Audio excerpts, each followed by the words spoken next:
Fair enough. Welcome to another Creators Roundtable, everybody. So this time we're going to be talking about the new Thargoid BGS states, conflict zones with the aliens themselves, and probably revisit, the ship's topic since we didn't really talk about it a whole lot last week.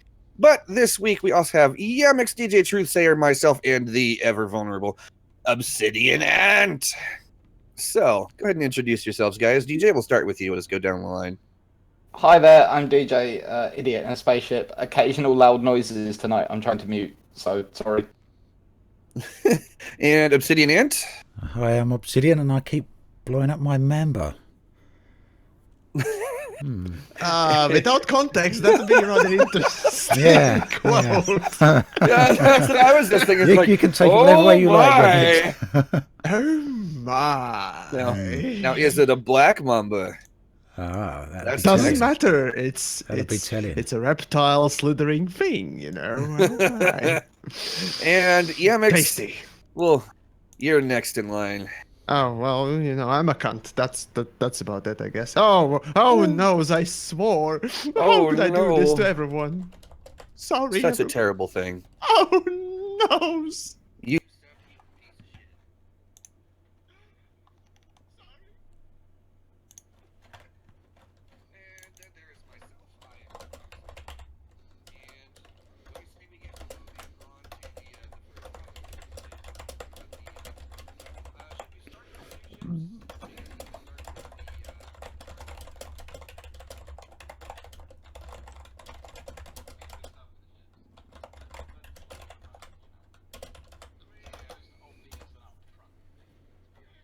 If, let's also be honest, the thing that will have less of a long-term impact. Yeah, how much True. is there to say? The Mamba's too hot.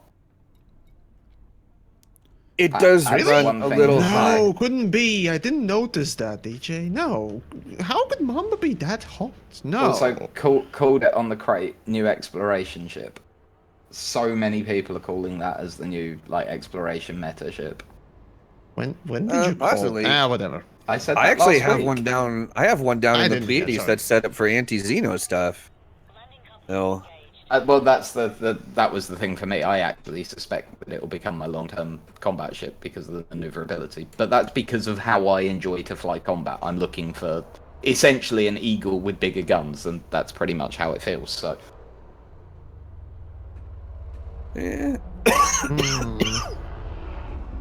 But okay, Well- so with the Well- Mamba though, besides the heat, is there anything that is obvious to you guys that you do not like, or something about it that stands out that you do like? Oh, there is something about it that stands out that I found very interesting, that I really did like, yeah. And I'll put this into the Raise Your Hands channel for you guys. And I'll bring this up on stream for people in my stream to see. Yeah. I thought this was very interesting. This yellow what's thing. this then? So this is an exploded view of the interior of the Mamba. Where's that from? This is just the interior section. This is all me the a bits sec. of the inside of the Mamba that are modelled. I'll put it on my stream Well, as well. those are the bits that are specifically for that particular wreckage matter. Wait. No, the lower section is used for the Hollow Me. If you create a Hollow Me in the Mamba, Oh. it's in the lower section. Oh, Is it that really? pit of shit. Ah, gotcha. So where's this blown up thing from? It's been extracted from the Data game. mining. Yeah. No, it isn't data mining. It's No? taking the models. It's the same way. It's essentially, it is data mining, but it's the same way that, you get the ship size comparisons. Yeah, it's just taking the 3D models and looking at them. And so this is, when you see those views of the where they've extracted the ship and put them for size comparisons. This is that with the outside of the ship taken off. Right, I see. Okay. Yeah. And so you can see all of the internal parts that are modelled. I just find it really I find it really interesting that you've got all that lower section modelled for the Hollow Me bit. Yeah, because then you can't see that part of the ship, or you can't access it. Really? No, that's a lot of effort for the Hollow Me bit. And again, it does show, it's like a lot of things Frontier. You can also see bits of the elevator shaft built into that. That's something that they seem to do. They seem to design their ships with future content in mind. I can only guess that must be part of this, but maybe it is just that they wanted a really pretty place for the Hollow Me in that ship. Yeah. Which people only access it's Frontier. I have no idea. Also, some really interesting things Malik found. There's a taser in the Mamba. Oh, what? There is a taser in the Mamba.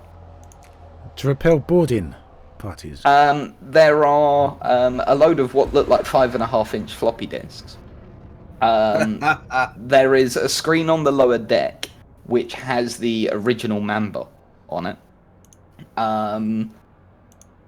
And yeah, there's a load of like really little details in this ship that are really interesting. Like the reason that I wanted to bring it up is just the level of the interiors in both the crate and the Mamba have been next level. Like really, really next level. They've gone to a completely different sort of degree of just little things here and there. If this is next level, then holy shit! What can well, it is compared. Compared to the previous ships, yeah. Compared to what it was before, this is next level. They have taken it up a notch. There's no argument about that. If you look at the bridge of the crate, it definitely gives the impression of the sort of bridge you could walk around. Yeah, right? Like the Python feels like that as well. That's one of my favourite cockpits. The Python feels like something out of Star Trek, right?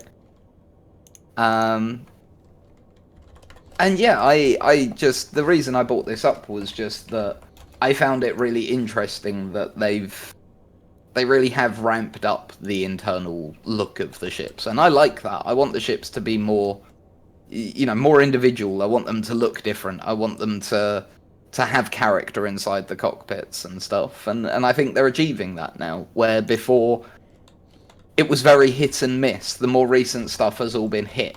Does that make sense?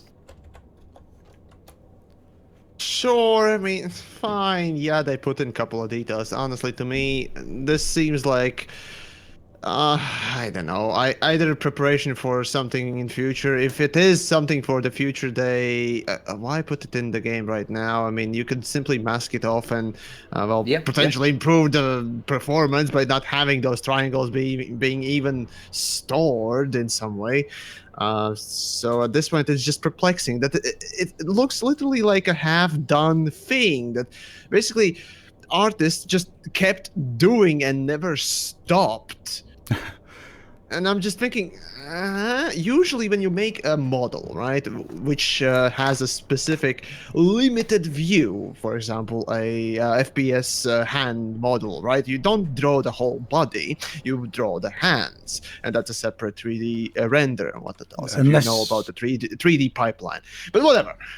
This is the same sort of instance where realistically, even with VR, you're gonna struggle to just go and see that. So why is it even there?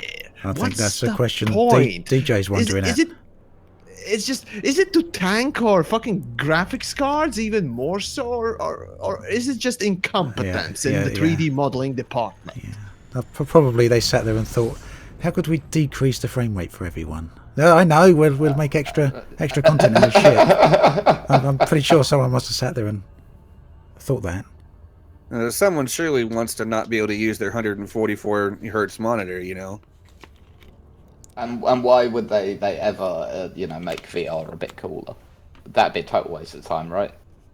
It's fine to make VR cooler, and what entails the privilege goggles, and look at the shiny. But realistically speaking, the game obviously doesn't have the intended space legs, and what entails it just simply has a relatively small room through which you look at things, and you can look at. But just offering that sort of offering that sort of a extensive portion for all the game modes, not just VR, baffles my mind, honestly. It's just okay for VR. You do load in, differently things slightly here and there, or you can load in better textures or what else if you really want to look at things closely. But yeah, this is the same sort of instance. This is, I assume, the same thing that is being put on every Mamba version and a ship or whatnot else, and it's just. Why? Literally, why? Again, 3D modelers in, the chats and all that stuff will probably have a headache from this if they are actually decent at their job. But no, seriously though, you don't need to be a 3D artist or what else to see that this is just a waste of time. Or wasteful in general. Do you really believe that? Do you think that it's that much? Resource-wise, okay. Let's say this ship was made for space legs. Okay, let's assume. No, let's say it hasn't. Okay, let's go with it hasn't. Let's go. They've done it purely so there's somewhere pretty for the Hollow Me and the Mamba. What's wrong with that? Why carry the Hollow Me triggered environment with you at all times and have it rendered at all times as well? That's my question. Why? I mean, there is culling. Yes, there is culling, but yeah, I get what you mean. Again, it's still a process that has to be done. I guess because there's no need to. If it was that much of a lag on resources, then you would. But if not, then why bother? That's my immediate the immediate way I would look at it. Yeah. I mean, doesn't Elite run pretty well on most platforms? Yeah. I've run it on a pretty low spec laptop in the past, and I can get a passable performance on it pretty much anywhere. I hear a lot of people saying they can run it on fairly low spec. I've got someone in chat that's literally just said he's still getting a solid 24 frames per second on a 540M. That doesn't, honestly, it doesn't matter whether or not you get 10 or 20 or 1,000. At this point, it's literally just shoddy workmanship. It's literally all it is in my eyes. Just shoddy workmanship. If it was I love how partly. I adore you, Yamiks. I really do. The fact that there's something where everyone else is like, yeah, they've really done well with the cockpits. Like they've made them look so much better, and Yamiks is like, it's wonderful. I love you. Never change. I'm questioning the decisions both on everywhere. Honestly, it's just. If you were to make something for, let's say it's not even fully optimized. For optimization, you would go and just remove triangles left and right for the utmost performance and what it does. But just the pure and simple baseline optimization, not making sure that there are no extras just pushed all over the place, just randomly appearing or being there. Just because, again, I'm just confused, literally, about the reasoning behind just having that sort of a model or that much of a detail within it when you're literally not gonna see it. Unless, of course, you really want to go deep and somehow break the game slightly. Well, quote unquote, break the game with VR, going through the walls and what else. But so they've said it's perplexing. It's perplexing. They've said from day one, haven't they, that all the ships and all that lot were built with future plans in mind. I remember them talking about the Kickstarter. I remember them talking about that, but that was a while back. Yeah, so assuming that's true. That was at the Kickstarter. Yeah, but that's a dead horse. God damn it. The point is they've said right from day one, though. That's why they build things the way they do. So let's assume they're not lying about that. Let's assume that's what they're. The reason they actually build the models the way they do. How would you personally have gone with that?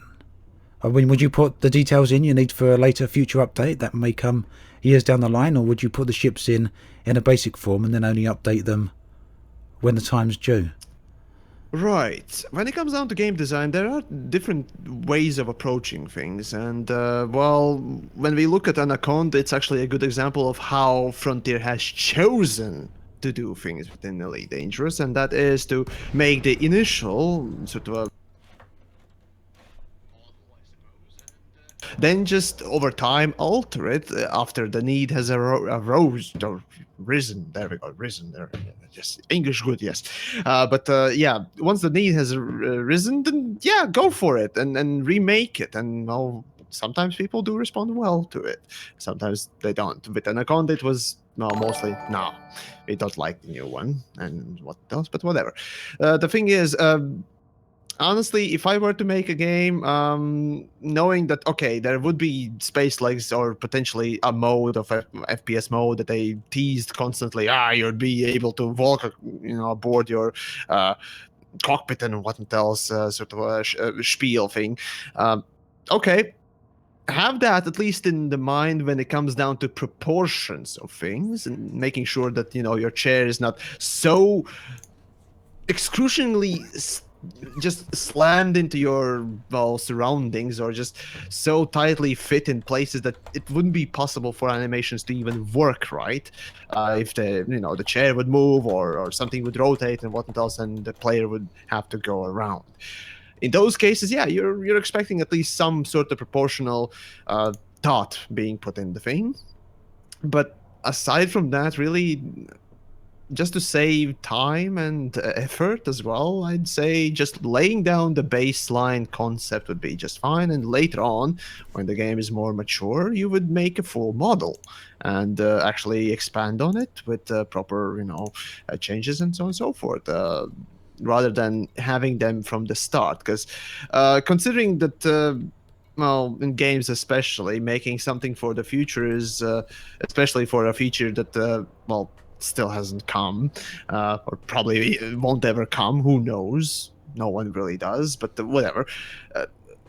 Making these models for something like that is just waste of time. Literally, it is a waste of time, and definitely could be omitted for a good reason. So I don't know, that's my take on how I would design the thing, but well, hey, who am I to say, because I'm not a real game designer. No, I've got no design experience at all, so I couldn't really comment other than to say both of what you say there makes sense to me, but so does what Frontiers say makes sense. So without having the experience, I guess I couldn't really. There is a little bit of preparation for the feature that has to be done in some parts, but realistically speaking, when it comes down to such details as this, no.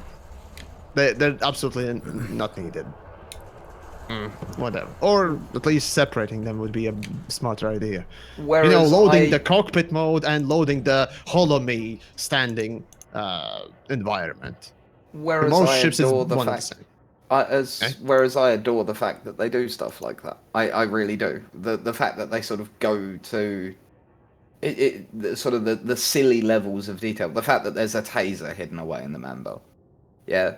Stuff like that I adore about this game. I really do. And don't get me wrong, I kind of get what you're saying, but on the other side of it, yeah, I really like and yeah, let's be honest, I really like the way that they've upped their game with the internals on the ships this year. They look so much better. The newer ships' cockpits are full of so much more character, and yeah, I like that.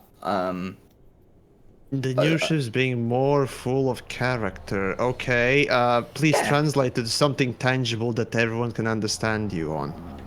Little things like the fact that there's the little Mamba, the original Mamba, downstairs in the Mamba. Yeah, little touches like that are nice. Yeah, the fact that there's gaffer tape on the crate. Yeah, I think that's wicked. I really do. A lot of people, like Malik was saying, you know. He served in the Air Force for a long while, and that's what real military aircraft are like. Yeah. They're held together with gaffer tape in a lot of cases, and that's a neat touch. I like that. I like stuff like that makes the ships feel a bit more real. Detailing is nice, less but synthetic. detailing is nice, but DJ, give your best spin on the Alliance trio. What do you mean, my best spin? Because Alliance 3, if you look at their cockpits, aside from a slight, again, Oh, color you mean the change three cockpits for the Chieftain series are all yeah, very yeah, similar. it's- Yeah, I didn't like that, and the fact that they've not done that with the Crate and the Phantom, I'm quite happy with. Yeah, I didn't like the fact that they are all so similar. I don't like the fact that the Imperial Eagle has basically the same cockpit as the Eagle. Yeah, like what? They did all that work on the outside of it and then got to the cockpit and went, nah, fam, you're alright. Come on. And let's not joke. I am the person that coined the phrase standardized HUD interface technology, or SHIT for short. Yes. Yeah, That was a wonderful Like, little thing indeed. I will call it as I sees it, and there are certain things where I'm like the fact that they all have the same HUD. I get it, and from a gameplay point of view, it kind of makes sense because it means you're never lost, right? You always know where to look for everything, and that I can kind of get, but they need to be more colourful and they need to be more just different. There need to be differences between them, and there's not at the moment. And Indeed, for me, that's wrong. But then again, you did say, "Oh, this year it's so colorful and whatnot else." No, it's gotten such a better. character, yeah. I liked No, the Chieftain cockpit. Yeah, I liked the Chieftain cockpit. I don't like too, that they've me copied too. it over.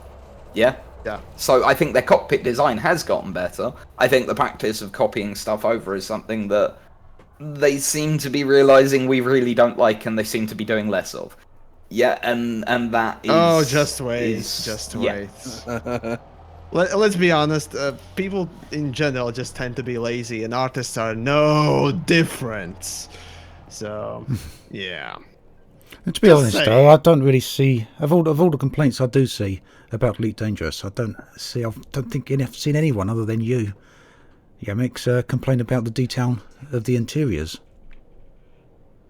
The only thing- isn't that like my niche that I've kind of made for myself, just complaining about ships when there's these things there?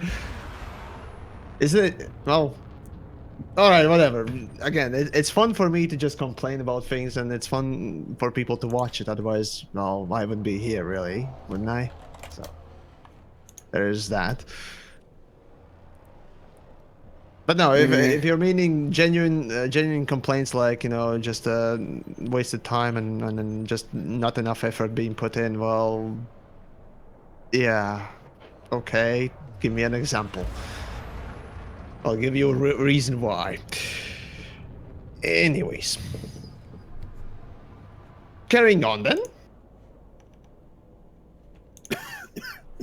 Okay, so no one's saying yes. I was about to perfect. say, Comedic yeah, I'm was sorry, like- I had background noise for a second, so I had to stay muted. I was going to jump in and then... All right. Well, the other thing that has to be said, from my point of view, is, and this is, again, a purely subjective thing, I adore the look of the Mamba. I think it looks amazing. FDev, why has it only got size 5 thrusters? That makes no sense. The engine models on that ship are bigger than some ships, and you're telling me they're only class 5 thrusters in there? And in terms of law, it's meant to be a racing ship, yeah? Yeah, right? Yeah. Chuck some class 6s, or if you're really brave, chuck some class 7s in there, and then we'll see what it can do. Just to break the immersions with all the nonsense there, realistically speaking, those are just random numbers, and just like, stats on a weapon, these are just little numbers. Whether or not it has a class 6 or class 5 or whatnot else, honestly, it can be sort of changed easily to be basically the same well, literally that you can just rename class 5 to class 6 right now, and nothing would change about the ship's controls. So at this point, it's just, in my eyes, sort of a moot point, to be honest. I mean, sure, if it actually was something different, in this game's sort of reasoning, then yeah, okay, class 6 is so much different from class 5, and you can actually see the difference and feel the difference, but realistically, you can't. unfortunately, you really can't. Yeah, there are minimum masses and what was it, multipliers, but even with that, again, cram in a little bit more weight and you got the same performance. Literally, you can tweak the amounts for class 5, what it is currently on the Mamba, to work just the same as class 6. Again, so, yeah. No, I guess this is my petty complaint, where it's like, I like things to be consistent, you know? That And is so true, yeah, that'd be nice. The fact that the That'd be Python nice. has bigger thrusters according to how it mean- works. According to I have another... yeah. yeah, according to according to the numbers, the Python has larger thrusters than. And as far as the ship model goes, that doesn't make much sense, because the Python's engines compared to the Mamba's engines, they're not bigger. They're just not. The Mamba's engines are significantly larger. Quite so. A funny thing, another thing that I actually used to complain and still do, kind of, at least bring up from time to time to beat as a dead horse as always, is Asp Explorer and the Vulture. They have the same engine, and yet Asp Explorer drifts so much. Mind you, that between Asp Explorer and Vulture, the mass difference is minimal, and yet they act very differently. And that's the thing. Realistically speaking, these module sizes, just like there is absolutely no difference between class 8 life support or sensors from class 1 life support or sensors. It's the same thing. It's just a different number put on it for a cosmetic purpose, or rather Well, price. it's there for weight control and to help them control mass is what that's for. That is partly the bigger, therefore, and because like the price as well. because like the sensors and life support, when you get up to the higher classes, they weigh a lot. So yeah, it's kind of a weight control thing.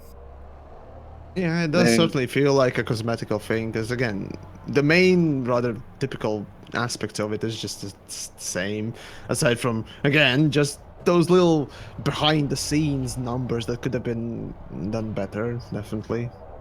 But well, whatever. Again, it's just nitpicking, I guess. Well, I'd like to have seen a lot more ship specialization going on, really. But Everyone yeah, does. yeah. I mean, everyone's already fucking little sick sense of to have sick and generic tired of ships, the does it? medium ships now. So, yeah. See, that's one that I really do I can understand that one. The reason they develop more medium ships is because more people fly medium ships than any of the others. Yeah, there's been some My explanation surveys to on that, is a isn't bit there? different.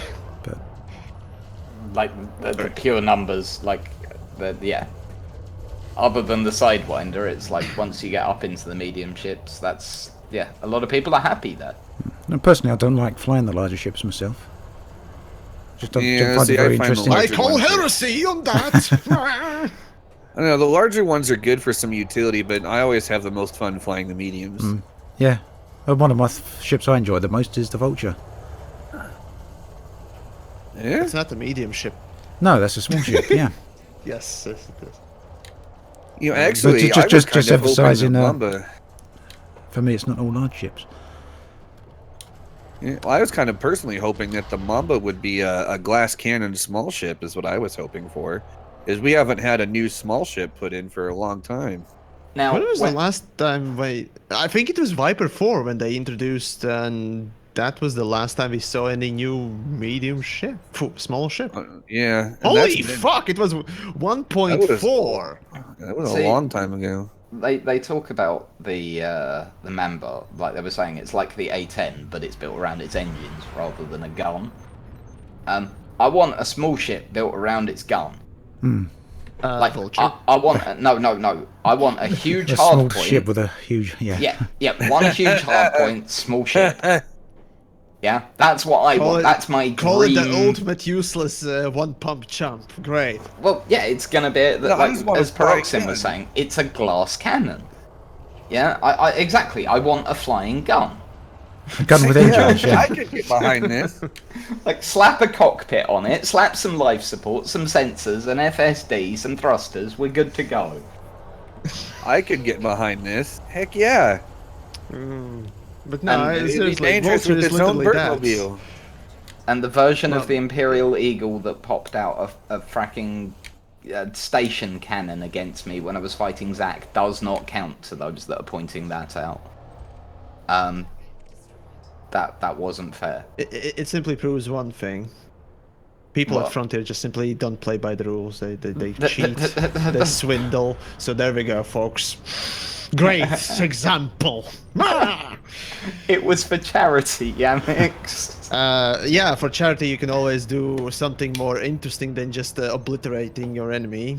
You know, just giving a show. There is also the show part aside from just obliterating. You know, making you squeak immediately. So just saying. But what do I know of entertainment? Actually, if you're going back to the medium ships, now if you don't need to study too hard or too far and whatnot else to see the disparity in essentially different roles as well as the prices within the medium ships up until the large ones. I mean, before this year, literally there was a massive gap aside from rank grind ships between Type 7. 17 million, by the way, and I think there's Furtherlands, 41 million. There was literally nothing. There was nothing. Now you can say, well, at least you know you got Yeah, you've got Great steps Phantom. between. You got yeah. you got some Alliance piggies, Alliance special needs kids. There you go. That's what you get. So in that part, developers have done just fine in filling that gap. But what they filled with is garbage, mostly at least, and garbage that is only on one type of gameplay. And I'm just scratching my head, just like everyone else, thinking, why do we need more combat ships? So there you go. Yeah, that is. Would you call only the question. Phantom a combat ship? I was literally just about to say that. It's a multi-role. It is a multi-role. I'm talking about or referring to Alliance kids being. Oh, combat. I think because, like, well, from a lore perspective, the Alliance ships were introduced as counter to the, like, you know, they were the Alliance's counter to the Thargoids. They were the idea, I guess, is that it's showing that they're doing something. No. If you read the lore, DJ, now I'm gonna lore school you here, you little fellow. If you read the lore behind, or rather the little text blurbs, the one paragraph pieces of shit that developers decided to plop on each of the Alliance ships, the only one that actually has a mention of Thargoids is the Type 10. It's the Type 10, yeah. And the that. Crusader. The rest don't actually mention it. Challenger and Chieftain does not have anything about Thargoids there. So No, there you go. interesting that, isn't it? You're right. Like, I'm not, like, yeah, you are completely right, but Yes, I'm right. why? Yeah. Why being the immediate question? Unless it's just Exactly. assumed. Yeah. Yeah, unless it's just assumed. assumed. Because the Crusader No, is... people assume that. That's the thing. People all assume that they were made for, you know, Thargoids because the previous creation, the Type 10, was. And yet, if you actually study these things a little closer, then yeah, it reveals that they were just pumping out ships for just, we need our own ships as well. Alliance! Greatest minds in the galaxy. Baby, I love that. Well, to be fair, they are basically the space EU, so... No, I'd more called, well, Alliance is literally just that retard in the corner. No. I mean, Federation is just literally just the blockhead, basically Murik, and Empire, the EU, I'd say more. No, the Empire's space road. Yeah, actually, yeah, maybe. It is literally space Rome. But then Rome wasn't really fabulous, so well, whatever. Well, their architecture was kind of, you know, entirely unrivaled in the world at that time. Well, it was unrivaled, but it was functional rather than fabulous. Wait, no, I think. Empire I is know, fucking Their architecture was French. pretty awesome. I'm just gonna say. Roman architecture had lots of flamboyancy, lots of columns, No, that sort of thing, because they took it from the Greeks. Well, there was that too, yeah. But when I think They of took a lot of things from the architecture, Greeks, didn't they? Yeah, they basically were trying to be Greece. That was pretty much Rome's entire thing. Right. Well, anyways, back to the Mamba. Well, if you pardon me, I'll go on a quick rant, and now let's see whether or not you agree with me on the Mamba. So in my testing over time, well, rather quickly, I realized, just like everyone else, obviously it overheats. So, yay us being the QA testing team for them. But regardless, the heat I think shall be changed eventually because it's obscene and absurd. But aside from that, people seem to really enjoy Mamba, which is kind of weird to me now that I think of it. You know, it doesn't particularly make sense because, well, realistically speaking, Mamba, well, even though by lore is made as a racing ship, is technically, by gameplay sort of categorization, a combat ship. Now, a combat ship has, you know, a couple of things that it needs to do, and that's, you know, survive and deal damage. And there are two ways to survive, either by maneuverability or by tankiness. And well, I wouldn't quite call Mamba to be the tankiest ship out there. Besides, the tankiness is always left for either a federal ship or a large ship, which again, this is neither of those. But yeah, the damage dealing part is checked, so the check mark is there. Evasion, though.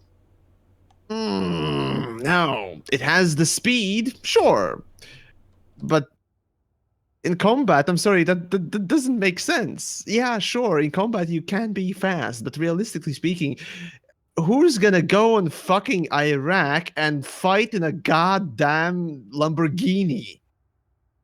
That's my point. Me? Tony All right, Stark. Paroxsym, you might be. Tony Yeah, Stark. you might be unique. Tony Yeah, Stark. sure. But these aren't warships, are they? They're individual Yeah. pilot ships. Yeah, it's just Yeah, like saying that why don't the public get the chance to buy tanks? We don't get the chance to buy tanks, generally speaking. And, We might do and it also, has access to- and also, Yamiks, I'll point out, like, once set up quite nicely, the Mamba can boost turn on a dime. Yeah, and it just can so and pretty much like the crate, it's perma boost. Yeah, that thing has perma boost, right? Oh, God, yes. That turns it into a viable combat ship. Even with the perma boost, I struggle to keep up with Ferdlands, which this thing comes from. And coming from Ferdlands, you would think that, oh, well, the ship would actually get something. But perma boosting is, okay, it's a means to sort of increase the ship's maneuverability, but even then, it turns so slowly, it's disgusting to me. I don't know about you, but guys, it's Slowly? the ship doesn't make sense. Not on boost turn. Python turns faster on a boost, if I am correct on the numbers. Well, in any case, Python, okay, at this point, Python is a good example, right? Aside from the speed advantage on Mamba, the only other advantage it has over Python is, well, the damage, which, okay, sure, I guess, and shields.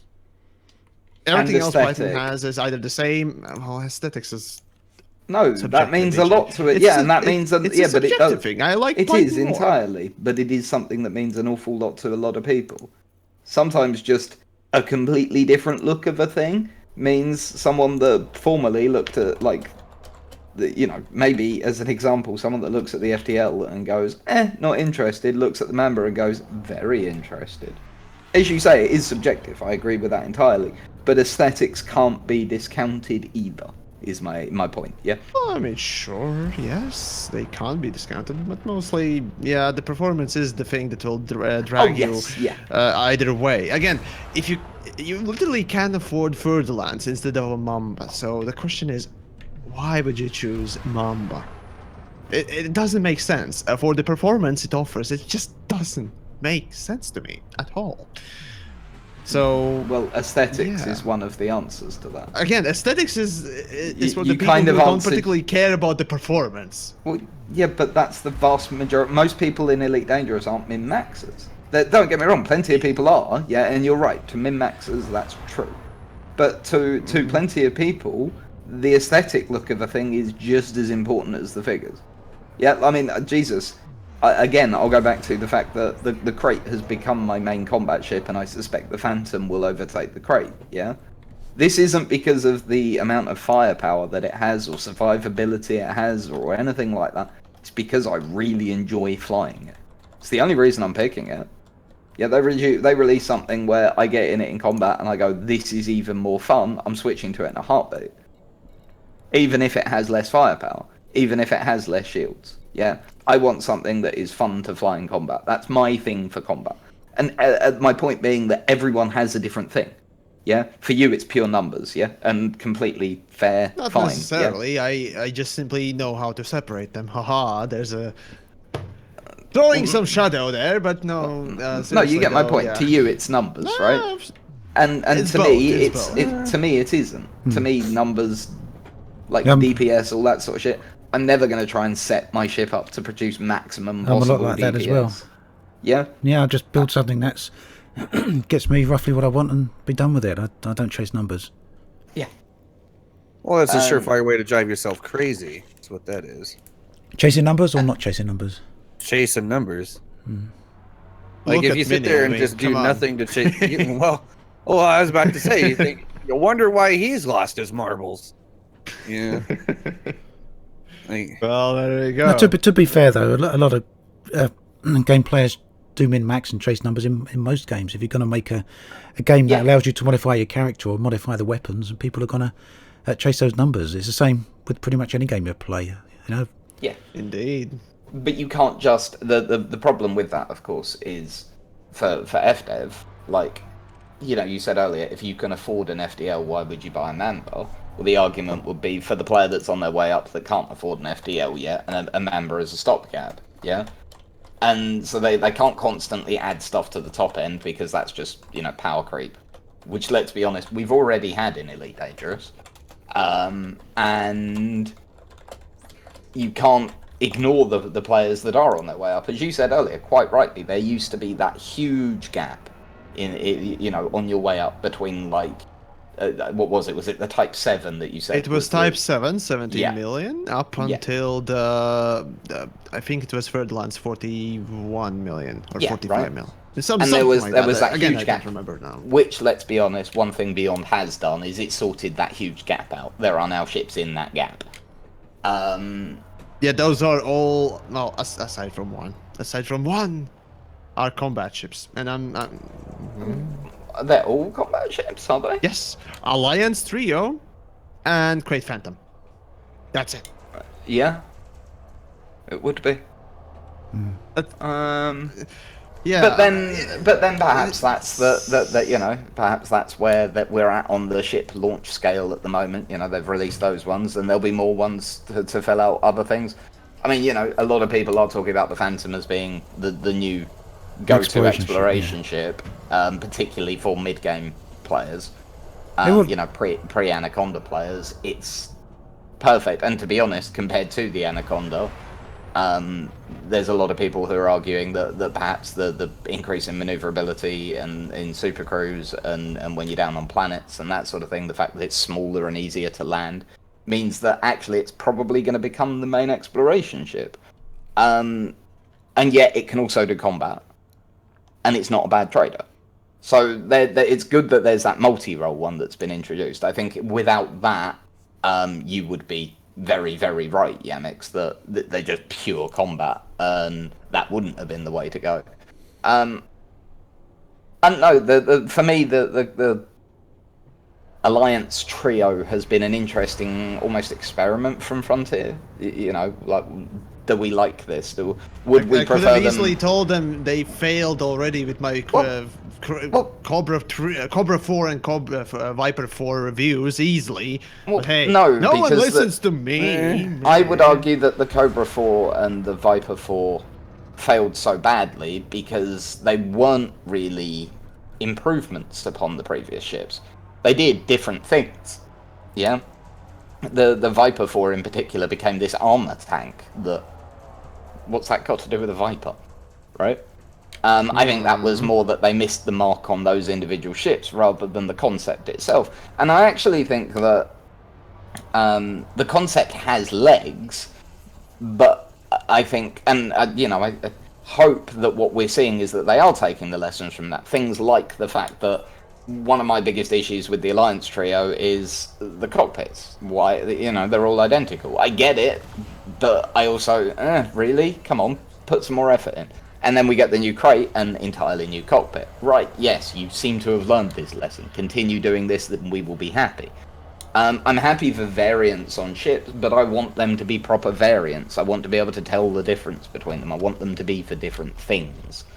Yeah? I mean, Take in the a real life, when you look at things, right, it's a good example when you actually open your eyes and look at the wide world around you, even today, right? The car manufacturers, yes, they do have optional extras within the ships, but Elite seems to treat those optional extras as a separate ship, but almost like. And rather variant of a ship, and of course, Porsche, just don't. No, just don't. Okay, they're bad. That example, but when you look at an alteration of a ship, especially for example Golf GTIs, right? I personally love the ship. Car. There we go. Yes, I love the car. The first and the second iterations were amazing. And then it went just down the hill. But every single new iteration, the new mark had something new within it, inside and out. The same thing goes with Honda's hatchbacks as well, and so on and so forth. And yet in this game, you just, with Alliance Trio, it was just slightly different back or wings, and I'm like, are they taking the piss? That's it. Yeah. So take an example from the real life. But yeah, speaking of Crate Phantom, honestly, my first impressions really have been just purely, it's okay. As many people, I actually, when I first picked it up and actually outfitted the thing, I don't want to take credit, but who knows? Maybe I was the one who said that it might be the next Asp Explorer. But no, seriously though, I probably wasn't. Realistically speaking, I wasn't. It was clear to see that obviously Crate Phantom has every aspect of the ship better than Asp Explorer, including the jump range. The only downside is, well, the price. That's it. So obviously becomes the next step, and well, honestly, for that it's nice to have, but when it comes down to price range, it has to compete with ships that are slightly better in some parts. Many parts is a portion that at the end of the day is, well, valid for Crate Phantom is the jump range, because when it comes down to cargo space, well, Imperial Clipper can easily out cargo the thing, outrun the thing, and outmaneuver the thing, and also price is quite a lot less. So there's that. Federal gunship can outgun it, and let's see what else. Shield wise, now it can out tank it, but shield-wise, I think Imperial Clipper can still out-tank it, so there's that. And again, Gunship and Clipper are both cheaper. No, Gunship is slightly cheaper, but regardless. It also has a fighter base, so yeah. If you're going for combat, why is that so important? If you're going for multi-role, well, honestly, Imperial Clipper is a wonderful price and performance, and yet what you got for Crate Phantom is literally just the speed. Not speed, but light years it can jump. I mean, yeah, it becomes the third furthest jumping ship in the game. So that's great. But other than that... It also has decent internals, great maneuverability, great straight line speed. I mean, I don't know. Imperial Clipper has better. Aside from jump range, Imperial Clipper has better. and it has the same weapon loadout. Less Yeah, but module the space. clipper Same So, weapon handles- loadout, the but I cl- think The clipper handles the clipper doesn't handle anywhere near as nicely as the Phantom. You can't throw the clipper about like you can a Phantom. Clipper actually maneuvers way better. The difference is that I think Clipper did drift more. Yeah, the Clipper will wait, drift no. a lot more. Yeah, Clipper will drift more because it can turn faster, and that's you change the momentum quite a lot faster. So that perception is a bit different. So yeah, but realistically speaking, yeah, Clipper won't Clipper outturn a Phantom in a fight. You put them into a turn fight, the Phantom's going to outturn the Clipper all day long. It will chew it to pieces. That's Generally the point I'm speaking, making. I'd have to agree on that one. The Phantom Yeah, will so- probably win a turn fight. In the real world, the Phantom is the more maneuverable of the two because it outmaneuvers the other. You know what? At Yeah. this point, I'm gonna check the stats because I want to call bullshit on this, but I need facts, folks. Well, the facts is you just test it. Yeah, like figures can say one thing, you put it into the real world, quite a different thing comes out of it. Yep. And the honest truth is that a Phantom in a turn fight, whatever the stats might tell you, a Phantom in a turn fight will outturn a Clipper. Yeah, I know because a Crate already outturns a Clipper. Phantom is more maneuverable than the Crate. Therefore, It does not. Crate. Oh god damn it. Sorry. Crate 2 has the same maneuverability as Python. And anyone can tell you easily that Python does so not. are you claiming outturn. that? Are you claiming that because the stats say that they have the same maneuverability rating, they handle They the do same? move the same. Again, my testing, not only the stats have revealed that they do, well, quite, well, similar things, realistically speaking.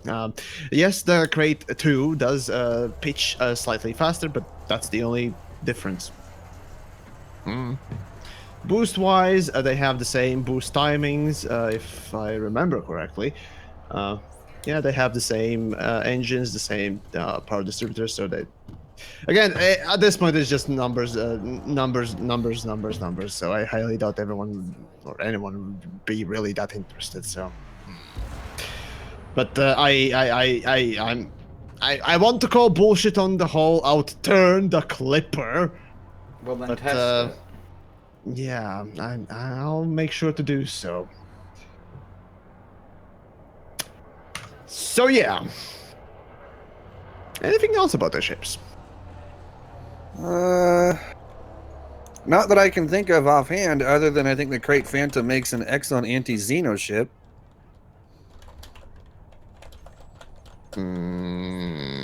Okay. That's actually what I'm doing with it in game right now.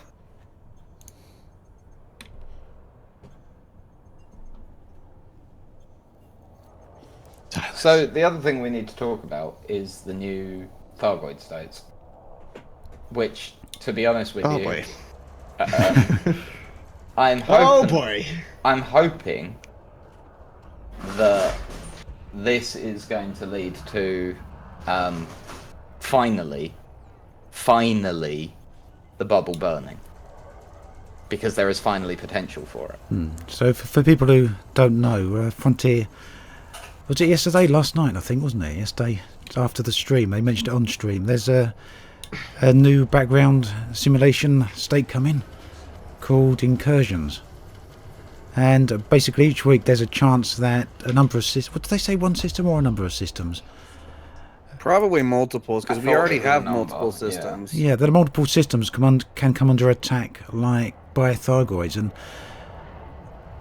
the way that this is different to how it works now is it's basically put in motion by Frontier. Each week Frontier pick a system to put under attack, but this is pretty much going to become an automated thing, part of the background simulation, and players are going to have the opportunity to prevent the incursion by fighting Thargoids off. That's my understanding anyway. Correct me if I'm wrong, you guys. And Oh boy, there was Yeah, the that's pretty changes. much it, Let me pretty read that if I find Yeah, it. yeah. But carry on. But basically, if you don't fight enough Thargoids off, then that system will go into a state of incursion, which means one of the starports within that system will become damaged. and you've then got an opportunity players who have to band together to repel the incursion and get the starport repaired.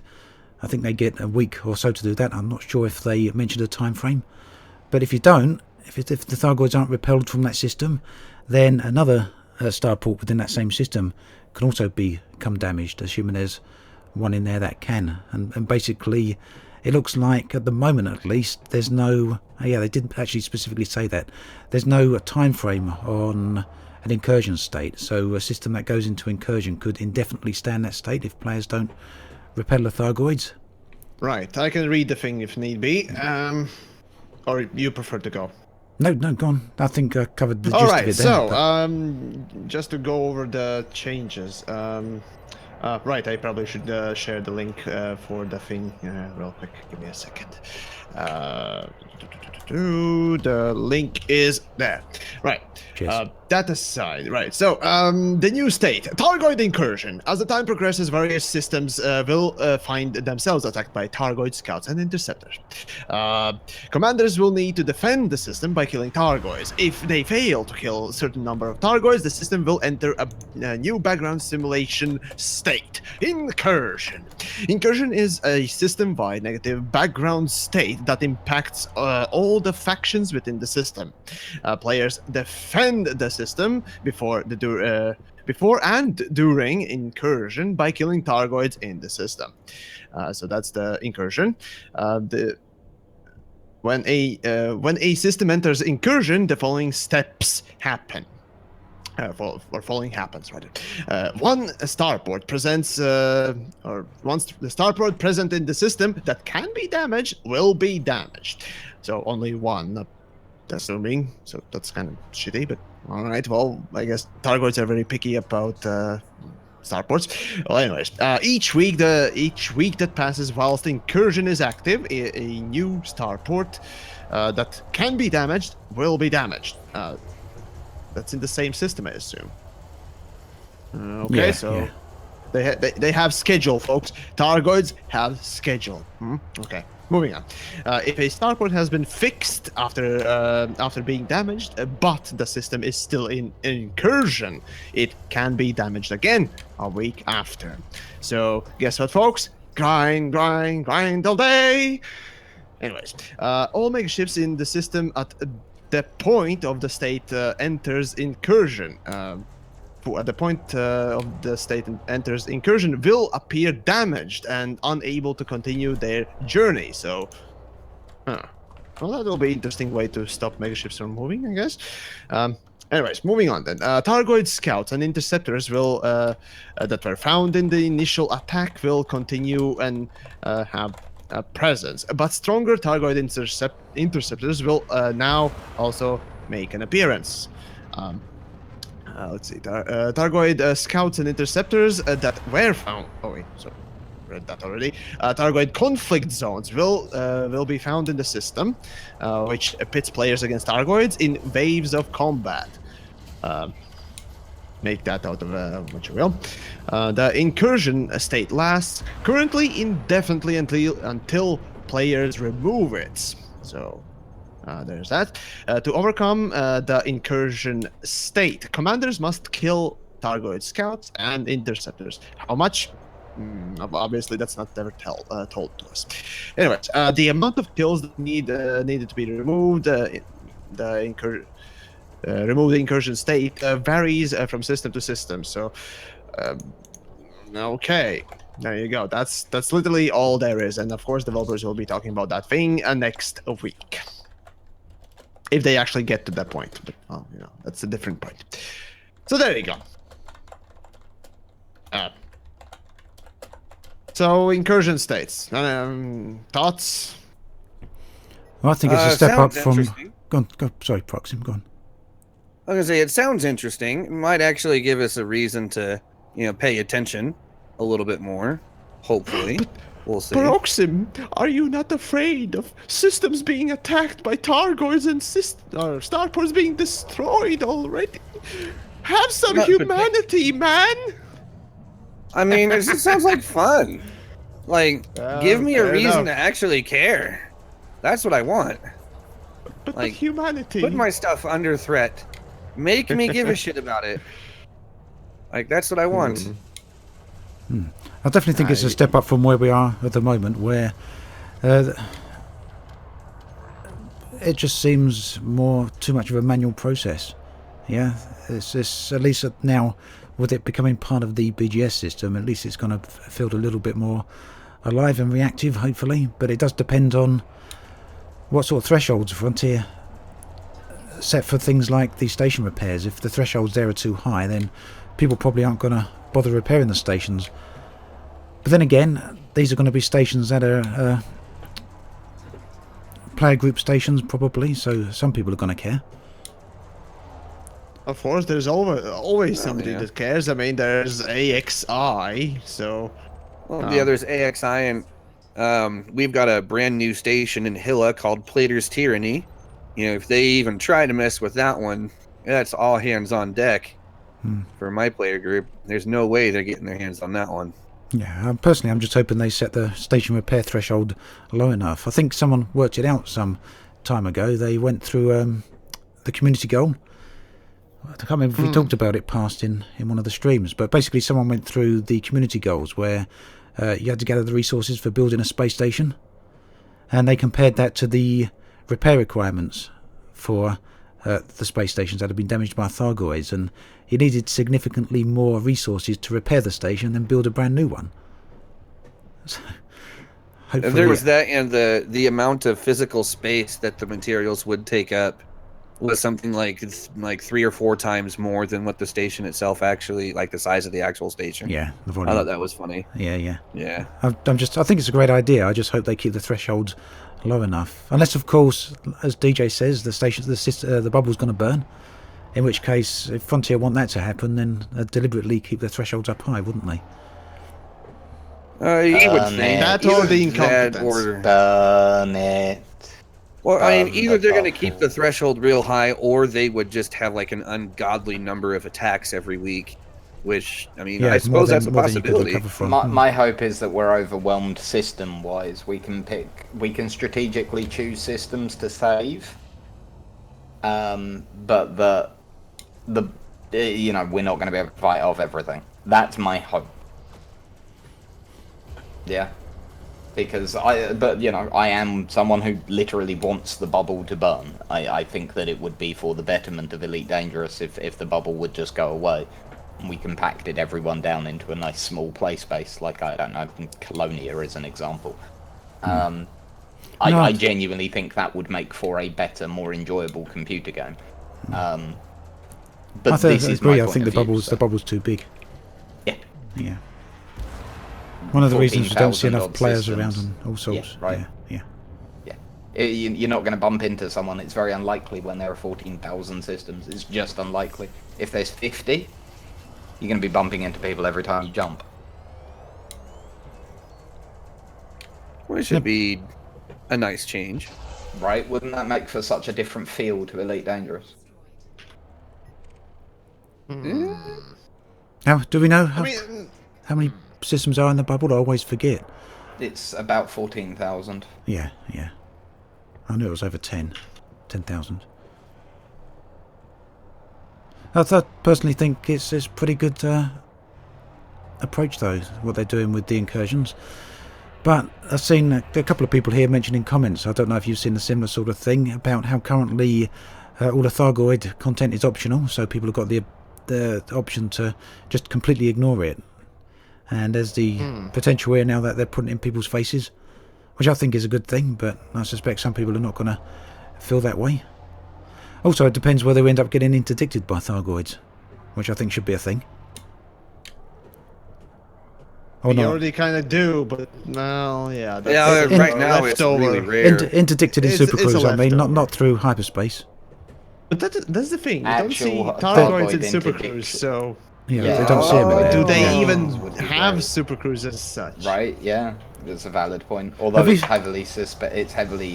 been heavily suggested that FSD and therefore Supercruise technology is something that we've essentially reverse engineered from the Thargoids. So there. But maybe they retconned it. Just like the other Thargoid type. or other things in this game, you know. Well, do we know that that's been retconned? As far as I've talked to people, yes. With people, what do you mean? Like, have Frontier said that, like, categorically that they're now not doing the 2 factions of Thargoids? During my talks with Drew, that was the thing. But when it comes down to lore people from Elite, really, they don't really go to cons, it seems. So, yeah. No, since Michael Brooks went to Jurassic World, it's been a lot harder to get lore answers from Frontier. Just plain and simple. It really has. It seems that no one's at the helm, unfortunately, and when it comes down to lores and stuff like that, when it comes down to any sort of a storytelling, I personally believe in one person's vision being, realized rather than multiple people and what it tells, be that a movie or TV show or a game as well. Otherwise, we get elite. We basically get elite. Jumbled mess of clusterfuck that barely anyone can understand. I mean, Codex will come and help, but will it really do, justice to all this mess? Well, we'll see. Only time will show. If the bubble were to burn, DJ, do you think all the trouble that it would cause so many players would be worth it? Do you think there'd be enough enjoyment in that, or do you think it would upset too many people? I think it depends entirely on how Frontier do it. I think it depends on a large number of factors. One of the biggest things that people often point as the reason that they wouldn't see Frontier doing it is, and this is a fair point, the amount of time it takes to get from the bubble to Colonia. Now, before people start jumping in with, but you can do it in 4 hours, I'm fully aware you can. When you have a fully engineered ship and you're neutron jumping and all that sort of thing, yep, no problem. Most people aren't going to do that, and it does take a long time. In order for it to happen, Frontier, and it to be in any way successful, Frontier need to make getting from the bubble to Colonia and not losing your assets super easy. Just super, super easy. Yeah? I do think that sooner or later they're going to introduce a more efficient way of travelling from point to point, and I mainly think that because they've intentionally set permit-locked regions on the opposite side of the galaxy, and so these are 20,000-30,000 light years away or more, and they've said in the past, whether or not they actually unlock them ever, but they've said in the past they're reserved for future content. Okay, so we can say maybe it's something that'll never happen, but even if it does, then you've got these regions of space which are larger than the bubble, 30,000-40,000 light years away. People are not going to travel to them in regular ships back and forth, are they? I can't see that. What sort of gameplay could you introduce for people to travel there with 60-70 light year jump ranges? I've always suspected that a single-use jump drive would be introduced at some point. Like a 20,000 light year single shot jump. But basically, it still only cuts your travel by half. Well, for the getting out to Colonia bit, that would make life very easy. Oh, definitely, yes. Yeah. Or you could just introduce something that science fiction is quite quite familiar with, and that is wormholes. A lot of people have been suggesting that, but have its personal narrative, I guess. Yay!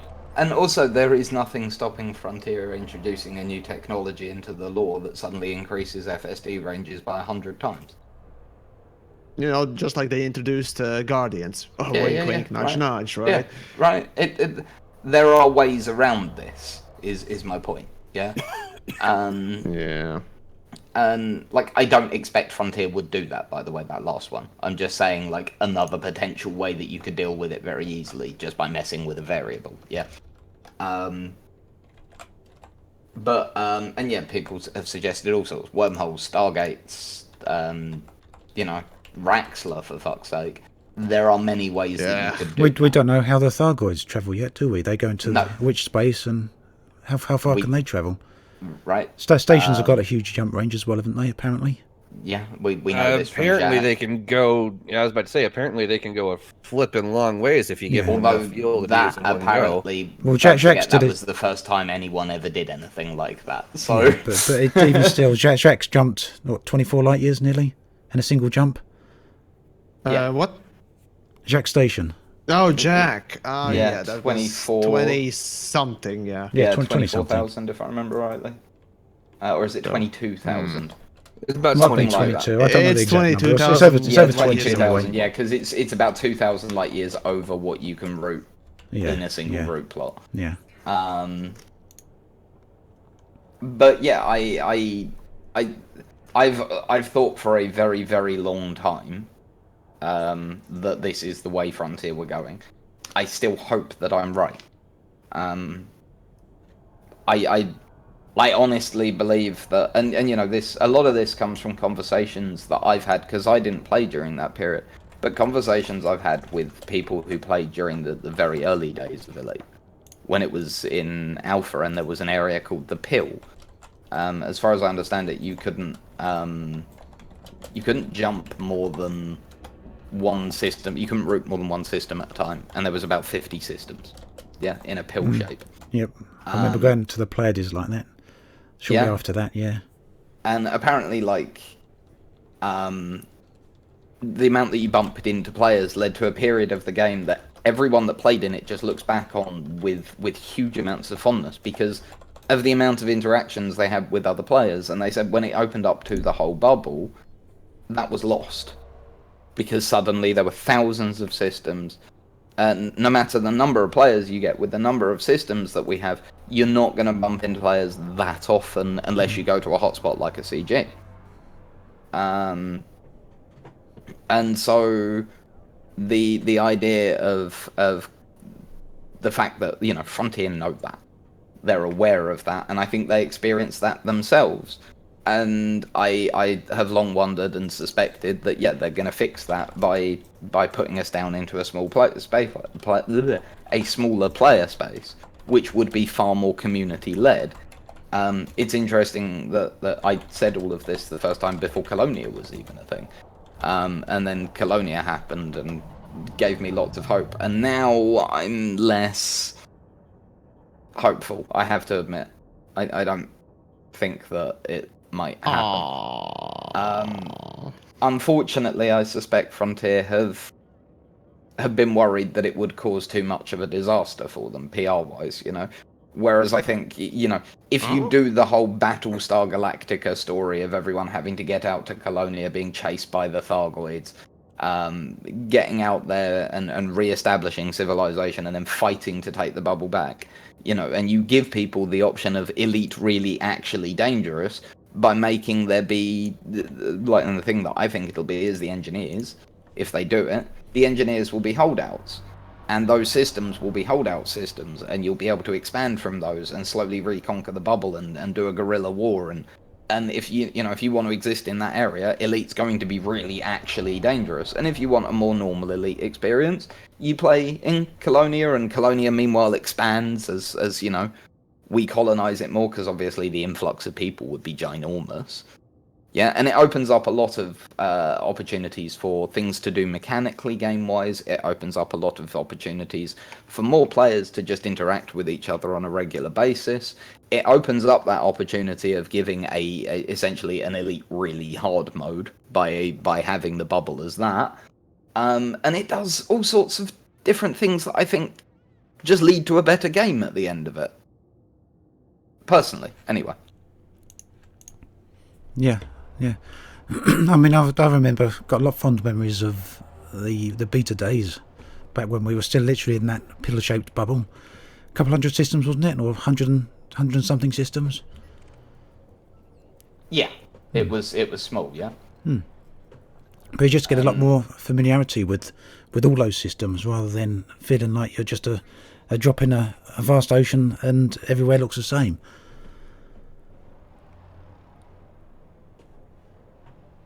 At least that's how I felt about that. Yeah, no, I agree with you, and that to me, and you know, that also would lead to, you know, right now, a Coriolis station, yeah?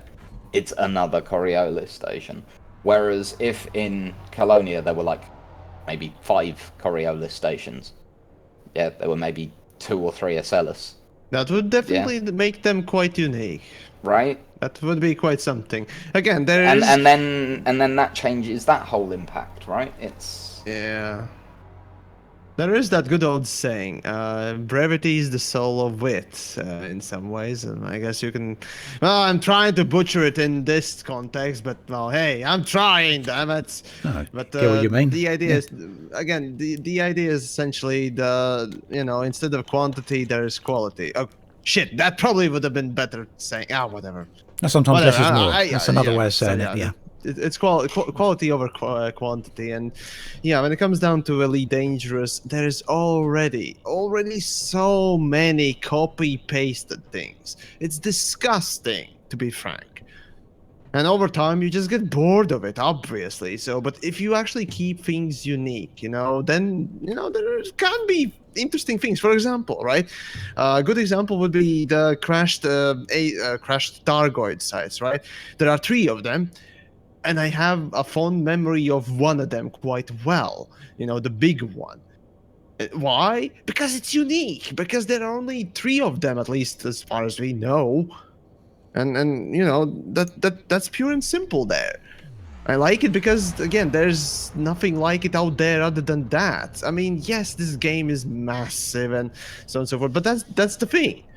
Keep some things, or at least the main things, somewhat tame, rather than just copy-pasting them. Oh, I don't know. As for the future of Elite, the bubble, yeah, I'm with DJ. I'd like to see it burn. Yeah, why not? At least that'd be exciting and interesting in some ways, at least on the narrative side. Whether or not the execution would be as good, well, I have no high hopes, at least in my end. So, seeing as how narrative development on Elite has been borderline garbage, yeah, no, thank you. Not gonna hope for that, but hey, if they actually pull it off, well, props to them. So, let's see, what else? Oh, actually, speaking of the Thargoid thing, honestly, let me be cynical for a second there. Yeah, the whole Thargoid state, I'm like... Before you do, can I quickly raise one other benefit of burning the bubble? Go. We can kill power play and restart it, but not crap. That might be a good thing, Didn't you actually. mention it already? No, Man, that's a big miss. No, I didn't. Yeah, right. I just realised That's I a hadn't big mentioned that. That's a big miss. We can kill power play and restart it as something that... Because at its core, power play is a great idea. I think not everyone, but a lot of people agree that the idea of like a grand strategy game taking place in a real-time MMO, that's interesting. It just hasn't been executed very well. Just like engineering, power play has been so ingrained within Elite Dangerous that developers are too afraid to actually just simply pull the plug and deal with the negativity of the, minority there that doesn't like the pulling of the plug of the thing. Yeah. And that way you burn it along with the rest of the bubble, and you relaunch it as a new and improved feature in Colonia, much smaller, much more, and much more player-led. You let the players lead what factions come out. Because at this point, again, to me, this folks, is all more interesting. But this is, you again, can't it is get to the me. Power. Yeah, you can't delete the power. That's the thing. If you get the power on the lowest thing and everyone just dogpiles on the power on the last spot, it won't go away. Even though that was sort of one of the features that was they the did idea say, that they wanted originally, wasn't it? Yeah. Yeah, that's a funny thing. As well as new ones coming in, wasn't it? There's a possibility that Also, factions would come up to also, be powers at some point, but... The only one that's done that's Yuri Grom. Yes. Who cares about him?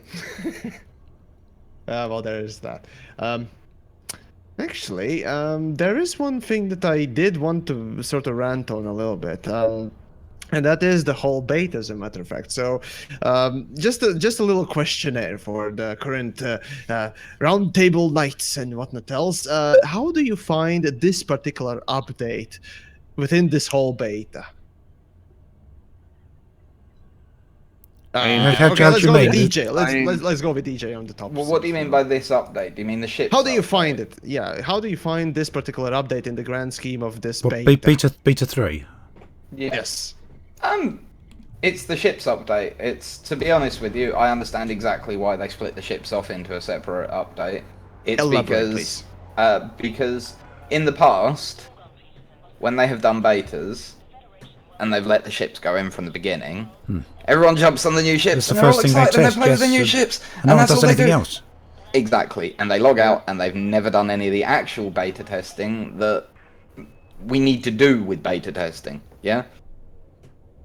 And so they've done this purely to make sure that you still get to play with the new ships and you still get to test the new ships, and unsurprisingly, everyone's dived in and they've grabbed the new ships and they're all playing with the new ships, yeah? But they got loads of information beforehand on other stuff. Yep. Yeah, they got a full week of people trying out the exploration stuff. They got a full week of people trying out the mining stuff. And they probably learnt bucket loads from it. Now it's up to them to execute on what they've gained from... Like, we've obviously, as a player base, given them a large amount of information in this beta. It's now down to them to what they do with it. So that would be my view on this stage of the beta. Going on to Obsidian. Yeah, I'd say exactly the same. The other point I'd like to kind of echo back to you, and I haven't had a chance to have a look yet, is the update patch. The patch notes mentioned some additional scenarios have been put in. Has anyone seen them yet? Because I haven't. I haven't yet. Yeah, it wasn't just the new ships, was it? It was the new ships plus some new scenarios. Oh yeah, I haven't seen any of them yet, so I cannot comment. Okay. That's the It'd same, be yeah. nice if Yeah, they actually apparently listed them so we can actually do some testing on them. But hey, I guess you need to be still vague on that. Well, Yeah, the patch notes didn't mention, did they, what type of scenarios there were? As far as I remember, it just said Just new scenarios. But I don't like Yeah, to just rely on my news. memory too much. It's a bit terrible. Overall, Yeah, I so think they the didn't beta has specify. been pretty good though this time. This, it just separated out into the separate stages as it usually is, but this time it seemed a lot more directed and a lot more controlled. I think it's been a big improvement over the previous ones. Yeah, if we're talking as the beta process as a whole, rather than just beta stage 3, which is kind of limiting because we've only got the ships this time. But I do like the way that they broke it down to an exploration update in the first patch, and then what was it squadrons mining in the second one? I can't forget now.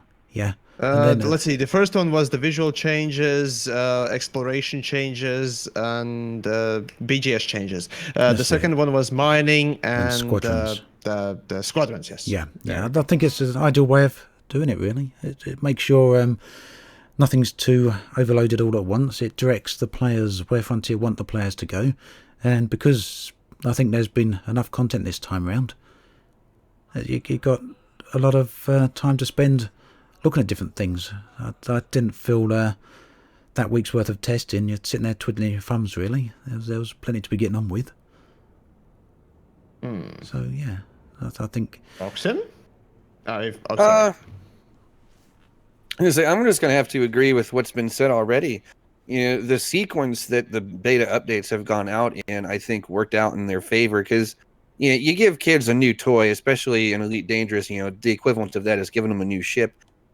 That's all they're going to do. Like, since the Mamba and the Crate came out, that's all I've been doing is messing with these things. Haven't really been messing with anything else.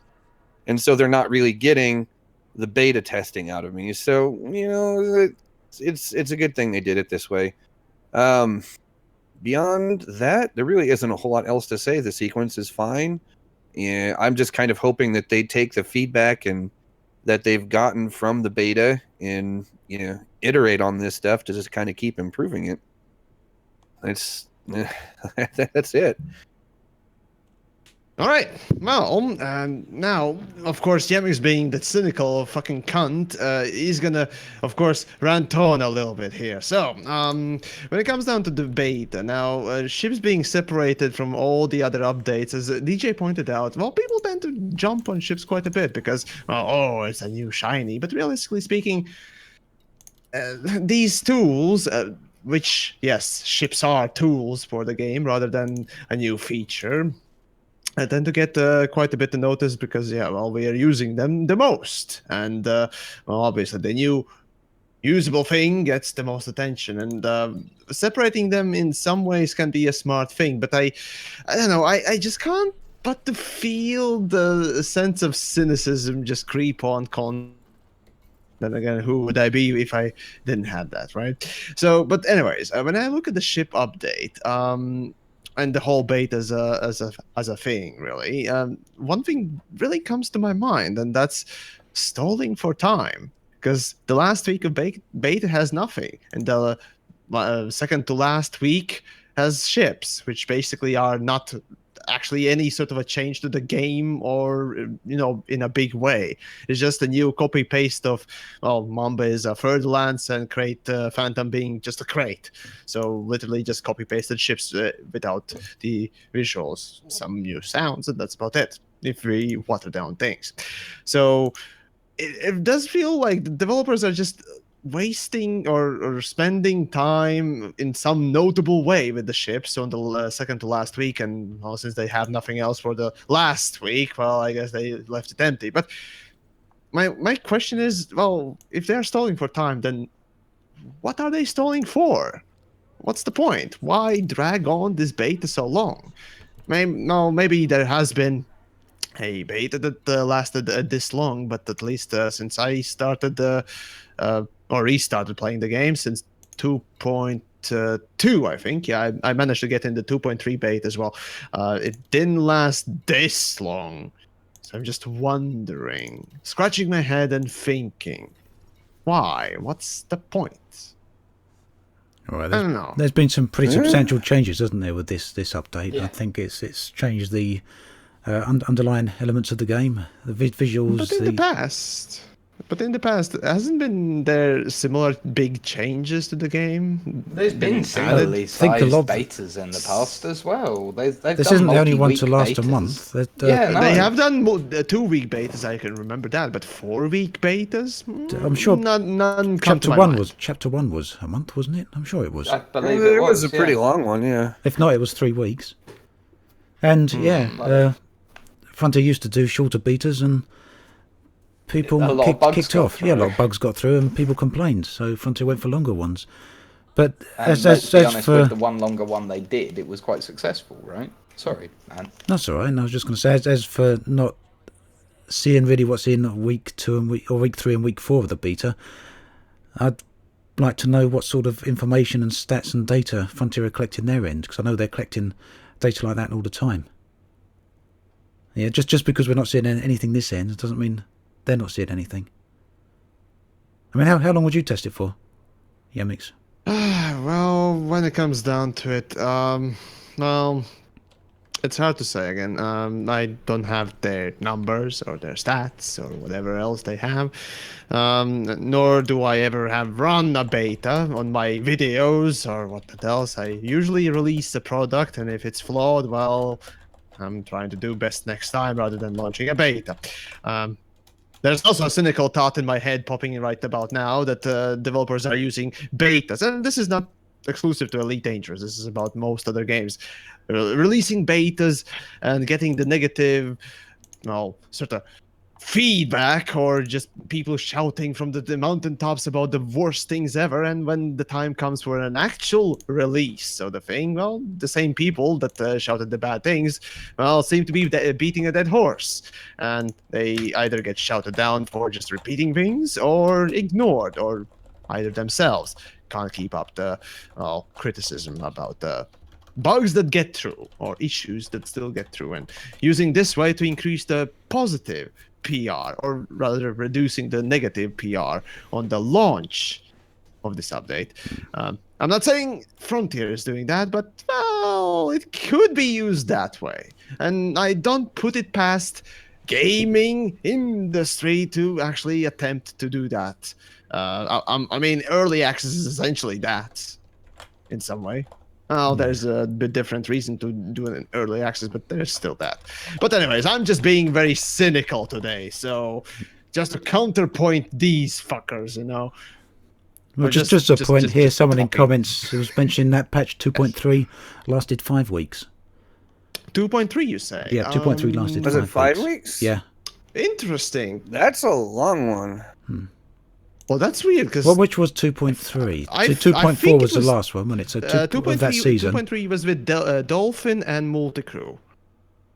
But damn. Yeah, Multicrew update. It was really 5 weeks. Holy shit! Then I definitely don't recall. Okay, well, my memory in that case is wrong. Well, yeah, sorry. Another thing they've changed that compared to what they used to do is back then they'd run the beta, and the following week, more or less as soon as they closed the beta down, it'd gone to the live servers. With Chapter 1, there was a delay, wasn't there? A few week delay before it went to the... With the recent couple of betas, it has been definitely a week, or at least a week or two in between the release of the real thing. So, yeah. I mean, it's nice to know that they are actually taking time to take in the data and actually fix it rather than just, okay, shutting down the beta servers. We have like 3 days to put in the new changes. Let's crunch, baby! So, yes, folks, crunch is a bad thing, and it should not be allowed in fucking gaming industry. But that's another story in itself. Yeah, you would think, right? That's... I mean, I get why it happens, but at the same time, like, it would be nice if it didn't. Yeah, that is true. Overworking people is never good. And workaholism is... as much as it is celebrated, it's not a good thing. So, yeah. Any other news in particular, then? I'm wondering if anyone's found these Lagrange clouds. Yes, I've seen them. I haven't found the one with lightning in them yet, though. Right, there should be... The codex is showing 2 inside the bubble at the moment, and I know the one in the... They're fake. Yeah, the ones that were there previously, there was in Shinrata, Desra, and a few other locations. They were definitely due to a multi-crew bug. But basically, if you was in if you was in your ship and you multi-crewed out to someone who was in the Lagrange clouds, and they'd discover a new one, that discovery would be attributed to you in the location of the ship you multi-crewed out of. I see. Yeah. Gotcha. But they've removed those entries from the codex that were in Beta 2, and now we're in Beta 3. There's 2 new entries. There's one in the Maya system, which is reported by QA Robin. So that's a Frontier guy. Is it the real one? No, I've been there. That's not there. But I've just noticed. Okay. I've just noticed there's another one that's come up in the Musca Dark region by K. Ross, and that's what I was going to ask about. 16th at 3:27. So that's been reported today. So I was wondering if that's a genuine one. It's in the right. If it's today, then sorry, I can't comment on it. No, this one looks like it might be in the right sort of location because apparently they're meant to be in or near Nebula, aren't they? And this one's just on the outskirts of a nebula, the Coalsack Nebula. Actually, it's just outside that. So. Yeah, that's actually not far away. It's only like 900 500. or so. I'm going to go and have a look, I think, but it's only a few jumps, isn't it, in a Phantom or an Asp. Okay. Yeah. It's in the right sort of location this time, rather than in the middle of the bubble. This one's actually situated right near a nebula, so it could perhaps be genuine.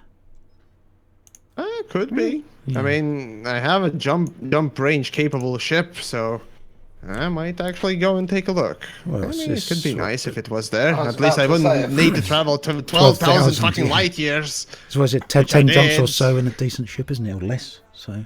Oh, 10 jumps. Yeah, just 10 jumps for the 12,000. Yeah, sure. No, for the 500. For the 500 light years to the Coalsack Nebula. Fair enough. Yeah. 12,000 light years and 10 jumps would be pretty nice. I'd be happy. Pretty no much. Kidding. It'd make my no canopy runs a hell of a lot easier. Wouldn't it just? So has anyone seen any other scenarios that have been out there? Because these are something that I still have difficulty finding? The only ones I've seen are the megaship ones. I still haven't seen any of the other scenarios yet. I haven't even run into any of the megaship ones yet. Okay. There was one specific system where that kept reoccurring. I can't remember the name of the system though. So is that because you haven't found any, or because you haven't bothered to go looking for any yet? I haven't been looking too hard, but the systems that I do check, I just haven't seen anything in them as far as the scenarios go. And there's a lot of signal sources, and some of them are kind of hard to sort out and find. That's another reason why I probably haven't found them, is because actually finding the things tends to annoy me. Because the FSS just gets so cluttered with so many signal sources that it's hard to sort them all out and find them. And by the time, like, it takes you like 10-15 minutes to sort through all of them in some cases. Like the system that I'm in right now, if I tried to sort out all the different signal sources, it'd take me, a quarter of an hour to get through them all. Yeah, I looked up when I was in the Maya system yesterday. I went there and it was like 160 signals, and there were so many non-human signal sources there. There must have been 20, 30 or more non-human signal sources. Yeah, I'm next door in Merope right now. Is that the same? All non-human signal It's similar sources. here. There's just stuff everywhere. Non-human signal sources are popping up like candy. Yeah, I wonder if that's part of this new incursion change. That's a precursor to that then. Possibly. I mean, there seems way more than normal anyway. By far. Well, there's way more of almost every type of signal source out there, actually. Well, there is that, yeah. It's almost like they've tripled the number out there just to make sure that, like, because since it's all moved over to this timer system and everything, that I think they're just trying to make sure that there's enough for people to find what they're looking for without having to waste too much time doing it. Well, I'd hope so, because that was one of the biggest time wasters, wasn't it? Tracking down the Yep. And I wish there was a way to narrow down exactly what type of signal source it was a little bit more. I mean, you can pretty easily tell between like the regular odd signal source and then stuff like the non-human ones. Why did I do that? The non-human ones, they're on a different spot on the on the waveform scanner thing or whatever you want to call it, but all of the regular human ones are all in the exact same spot. Yeah. So you never know what it is until you look at it. It's kind of annoying. Be kind of nice to be able to fine tune them a little bit down, wouldn't it? Yep. Yeah. Even if each time the fine tuning was a little bit different, at least once you know where that particular system has the signal source you're looking for, you could continue to find them. Yep. It would be. I think that would be a nice bit of quality of life improvement. Is to give us the ability to filter out more of the signal source types.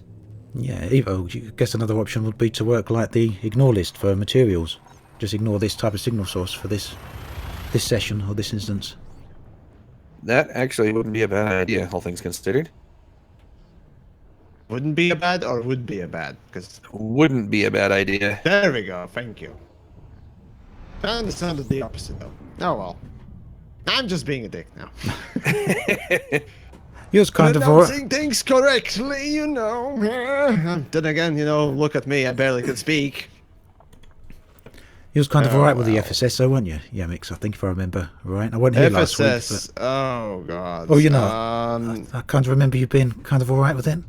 Or was it the probing? It was a planetary. The probe is the thing that I can't say anything bad about. Maybe nitpicks here and there, but literally I love it. But for fuck's sake scanner or fucking shit scanner, that thing is atrocious. Aside from what Turgeon tends to say about it oftentimes, well, I disagree with him in a few little tidbits for the gameplay reasons, but regardless. The first issue I immediately had when I picked up the fucking shit scanner was just that Frontier, for whatever reason, thought that, we don't need to map it by default. I mean, even in beta, fuck it, we just don't need to map it. It doesn't seem that it's necessary.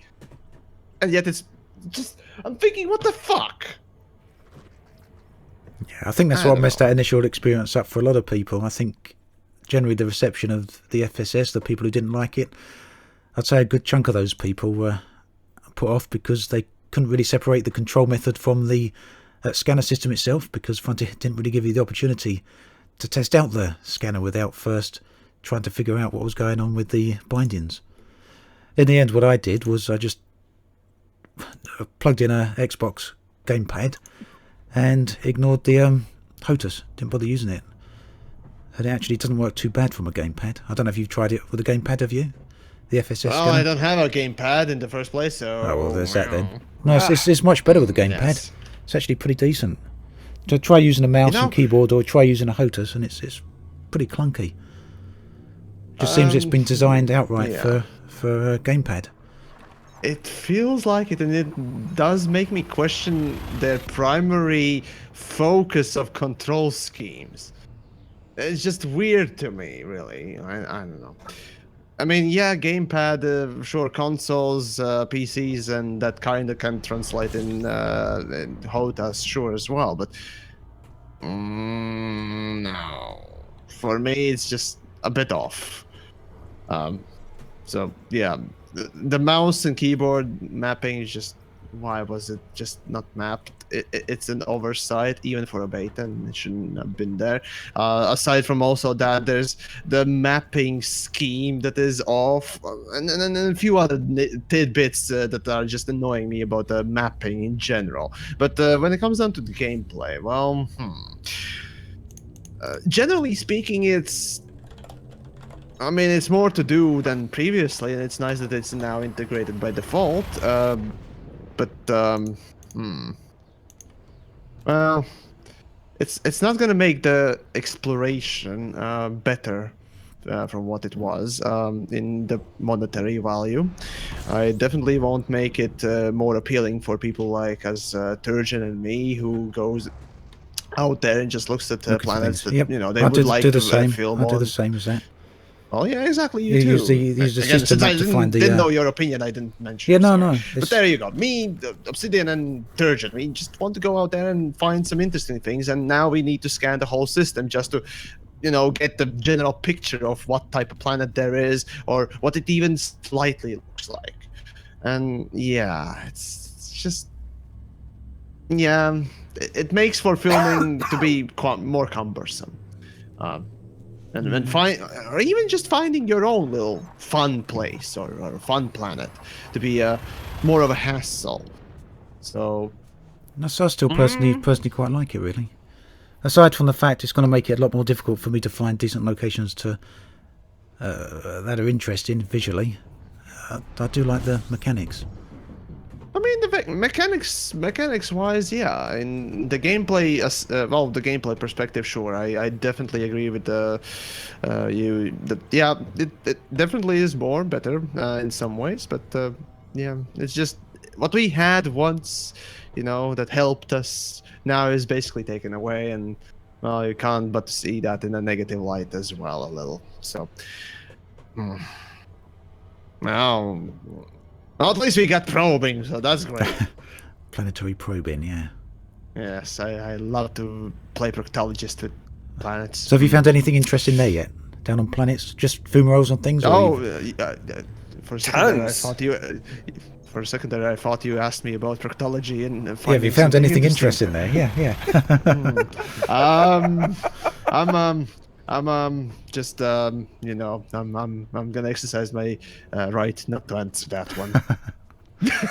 No, but if when we come down to the planets, the whole idea of finding fumaroles, the fucking lava spouts and geysers and yada yada yada on a planet on the right side of it is a wonderful thing as well. Having actual point to aim to is a wonderful thing, and but realistically, once you've seen one fumarole, once you've seen one geyser, a lava spout, and what else there is, yeah, unfortunately, that's why I was asking what really else you may have found. Planetary surfaces, again, something I haven't had a lot of time to look at yet. It'd be something I'll be when it comes down to till planetary surfaces, release, you just need to go down and look at it just like you would normally. Anyways, so. Yeah. Someone in the chat here, Stuart GT, wants to know, Yamiks, if you've changed from flogging your dead horse to probing it. Well, you know, when it comes down to, well, maybe not flogging, but literally beating it to, well, not maybe, it's already dead, right? Beating it some more rather than to death. You know, you kind of have to check the horse for the best spots with the most juices and pustules and things like those for the maximum amount of splash, if you will. So you've got to be on point when beating that horse, and I like to think that I tend to be, at least in some ways. So the probing's helped with that. You can now probe your horse before you beat it. It's hard to answer exactly, but sure, let's go with answer yes. Oh my. Oh my, yes. So there you go. Well, let's see. As for the beat, well, actually, there is nothing else going on after this week, aside from, again, the Thargoid Incursion BGS stuff being put in place that, well, I got to admit, personally, I don't particularly care about, because, well, guess what? Yamiks doesn't do BGS, and Yamiks doesn't particularly want to care about BGS, but at least for those people that care, I guess it's a good thing. Yay. Debate overall, yeah, it's gonna end relatively, well, not really relatively soon-ish. It's gonna be for more than 1 week from now on anyway, so yeah. I'd like to expect something good out of this, but aside from exploration, I really don't think that this would be the big comeback sort of update that a lot of people hoped for. I mean, for explorers, this one's pretty great. I mean, you got Great Phantom, which is literally just replacing Asp Scout, Asp Explorer, and of course the new tools. Though I don't know, the new visuals. It's a mess. The new visuals just a mess. You still don't like them? Oh, I hate them. Oh, I really? hate them I think because they're really good. Oh, well, it's nice where the dark parts, you know, the shadows are nice, but things like gamma are obscene. The saturation in some places is overly obscene sometimes, really. The bloom is absolutely disgusting, and the color overtones on your HUD as you go or close on, you know, a specific light source or in the station, right?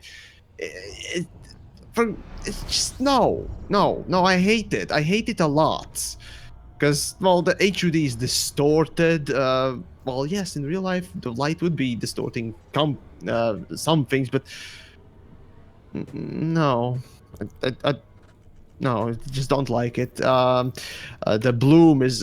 no, the bloom is absolutely the worst thing in this whole visual update. Because, well, I try to look at something and my eyes are full of just unfocused crap, and I'm barely trying to make things out of whatever I'm seeing. Then there's, of course, the gamma correction, which is actually, to be frank, the biggest culprit of quite bad visuals. Because right now, you know, if you go on the dark side of the planet or from the supercruise, you will see more or less its surface more clearly than before.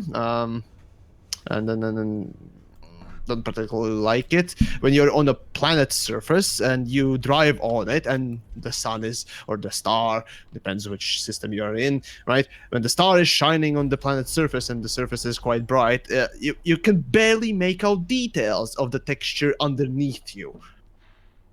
And yeah, that's nice. That's nice when you're really close to a star, which would be, you know, more of a reflection realism, I guess.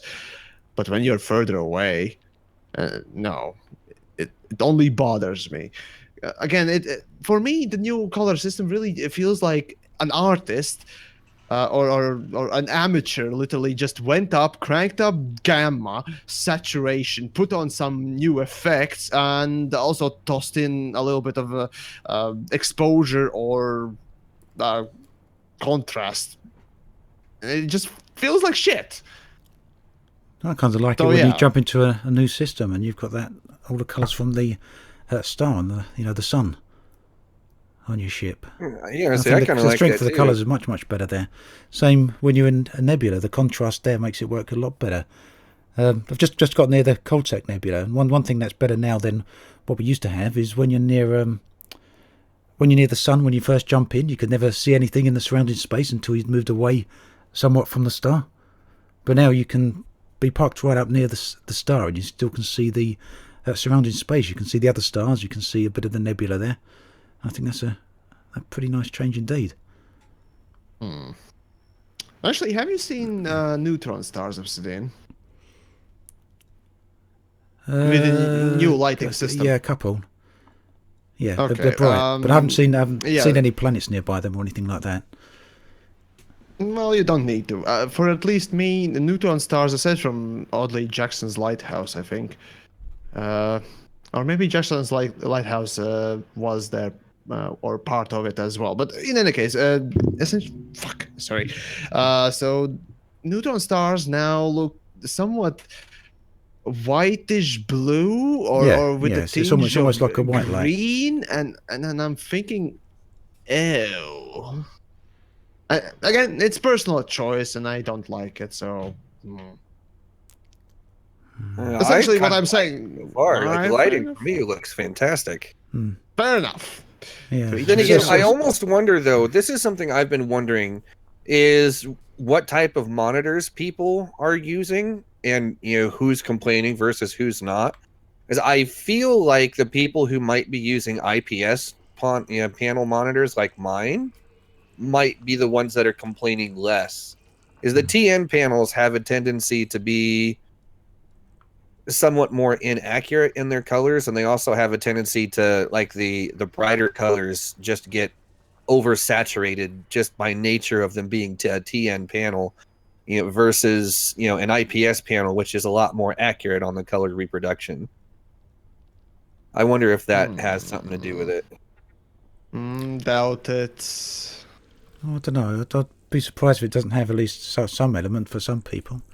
You can switch between monitors and see a vast difference in most games. I'm going to say is my main monitor is an IPS, and my secondary monitor that I've got OBS up on right now is a TN panel. And the color difference between the two of them is pretty extreme. Like, the brighter colors on my IPS panel are, like, they're bright, but they're not oversaturated. The bloom is well within control. But if you look at it, on the OBS display on the second monitor, it's kind of ugly. So I'm wondering if maybe the monitor types are having an effect on that. Yeah, it could be quite possible. I don't think that's really. No, color reconstruction is one thing, but you can still sort of differentiate the overtones and bloom, especially being in there. So I don't know. My point mostly is because the game essentially is now more muddied rather than clear and cut. So yeah. No, I don't know. The white lighting, I think, is particularly really nice now. If you get near a planet that's got a star like our own star, the colour reproduction there, the type of lighting is very realistic, I think, very close to what we can see outside, more or less. I would have to agree from what I have seen. Yeah, you go near the planets with a blue star or a red star, everything looks much different. You've got a red hue over it or a blue hue over everything, but if you go to the right class of star, it makes a dramatic difference. I've actually got the Coltec Nebula here. I wanted to see if those clouds were here, and it don't seem they are. What I am seeing is Maybe you'll be the first to discover one. No, there's not one here. Ah. But what I am seeing you have to map the system fully first, and then they'll show up in the nav panel. Yes, it's not here. What I am seeing is a load of signals, like the blue blotches, the heat blotches that show up on the FSS. They actually there's a load of them here that are impossible to resolve. So if you move the camera over one of these blue blotches and move the spectral analysis left and right over there, there's nothing there. They don't come up with a I've little seen circle to that. zoom into. You've seen a few of them, Yeah, I've seen a few of those too. I don't know what they are. I've not been able to figure it out. There's loads here. Oh, very odd. As this was like this in the Maya system as well when I went there the other day. Yeah, there's some of those over here in Marote too. Every once in a while, I've noticed. Actually, now that I think about the lighting Yamiks change, is literally yanking his joystick all over the shop. Oh, I see. See, DJ is just jealous. Folks, DJ is jealous. Ignore him. I'll wank my stick as much as I want.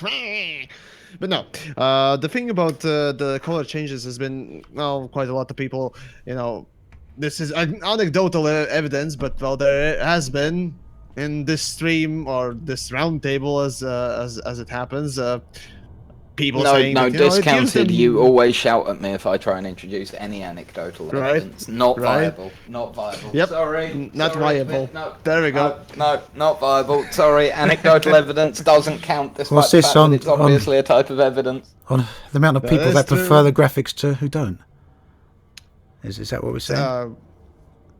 What? Or just anything in general? We're talking still about the graphics, DJ. No, Sorry, yeah, that was all said with a Yeah, lot no, of I know. sorry. Yeah, the graphics, Because of the previous graphics ones. part is, again, people have been saying, the new one's a migraine fest and whatnot else, and I can't but to seem to agree with them. Again, I mostly come from the position of rather just explaining that I don't like it because, this is just what I don't like, pure and simple. I try to at least explain what are the portions of the feature that they've introduced that I don't like, and in this case with the new lighting system and so on and so forth, it mostly has to do with the fact that settings for, again, color correction, gamma, contrast or exposure, and bloom, whatnot else, they've all been cranked up too much. A little bit here and there probably would have been nice, but for me, I'd say it's too much.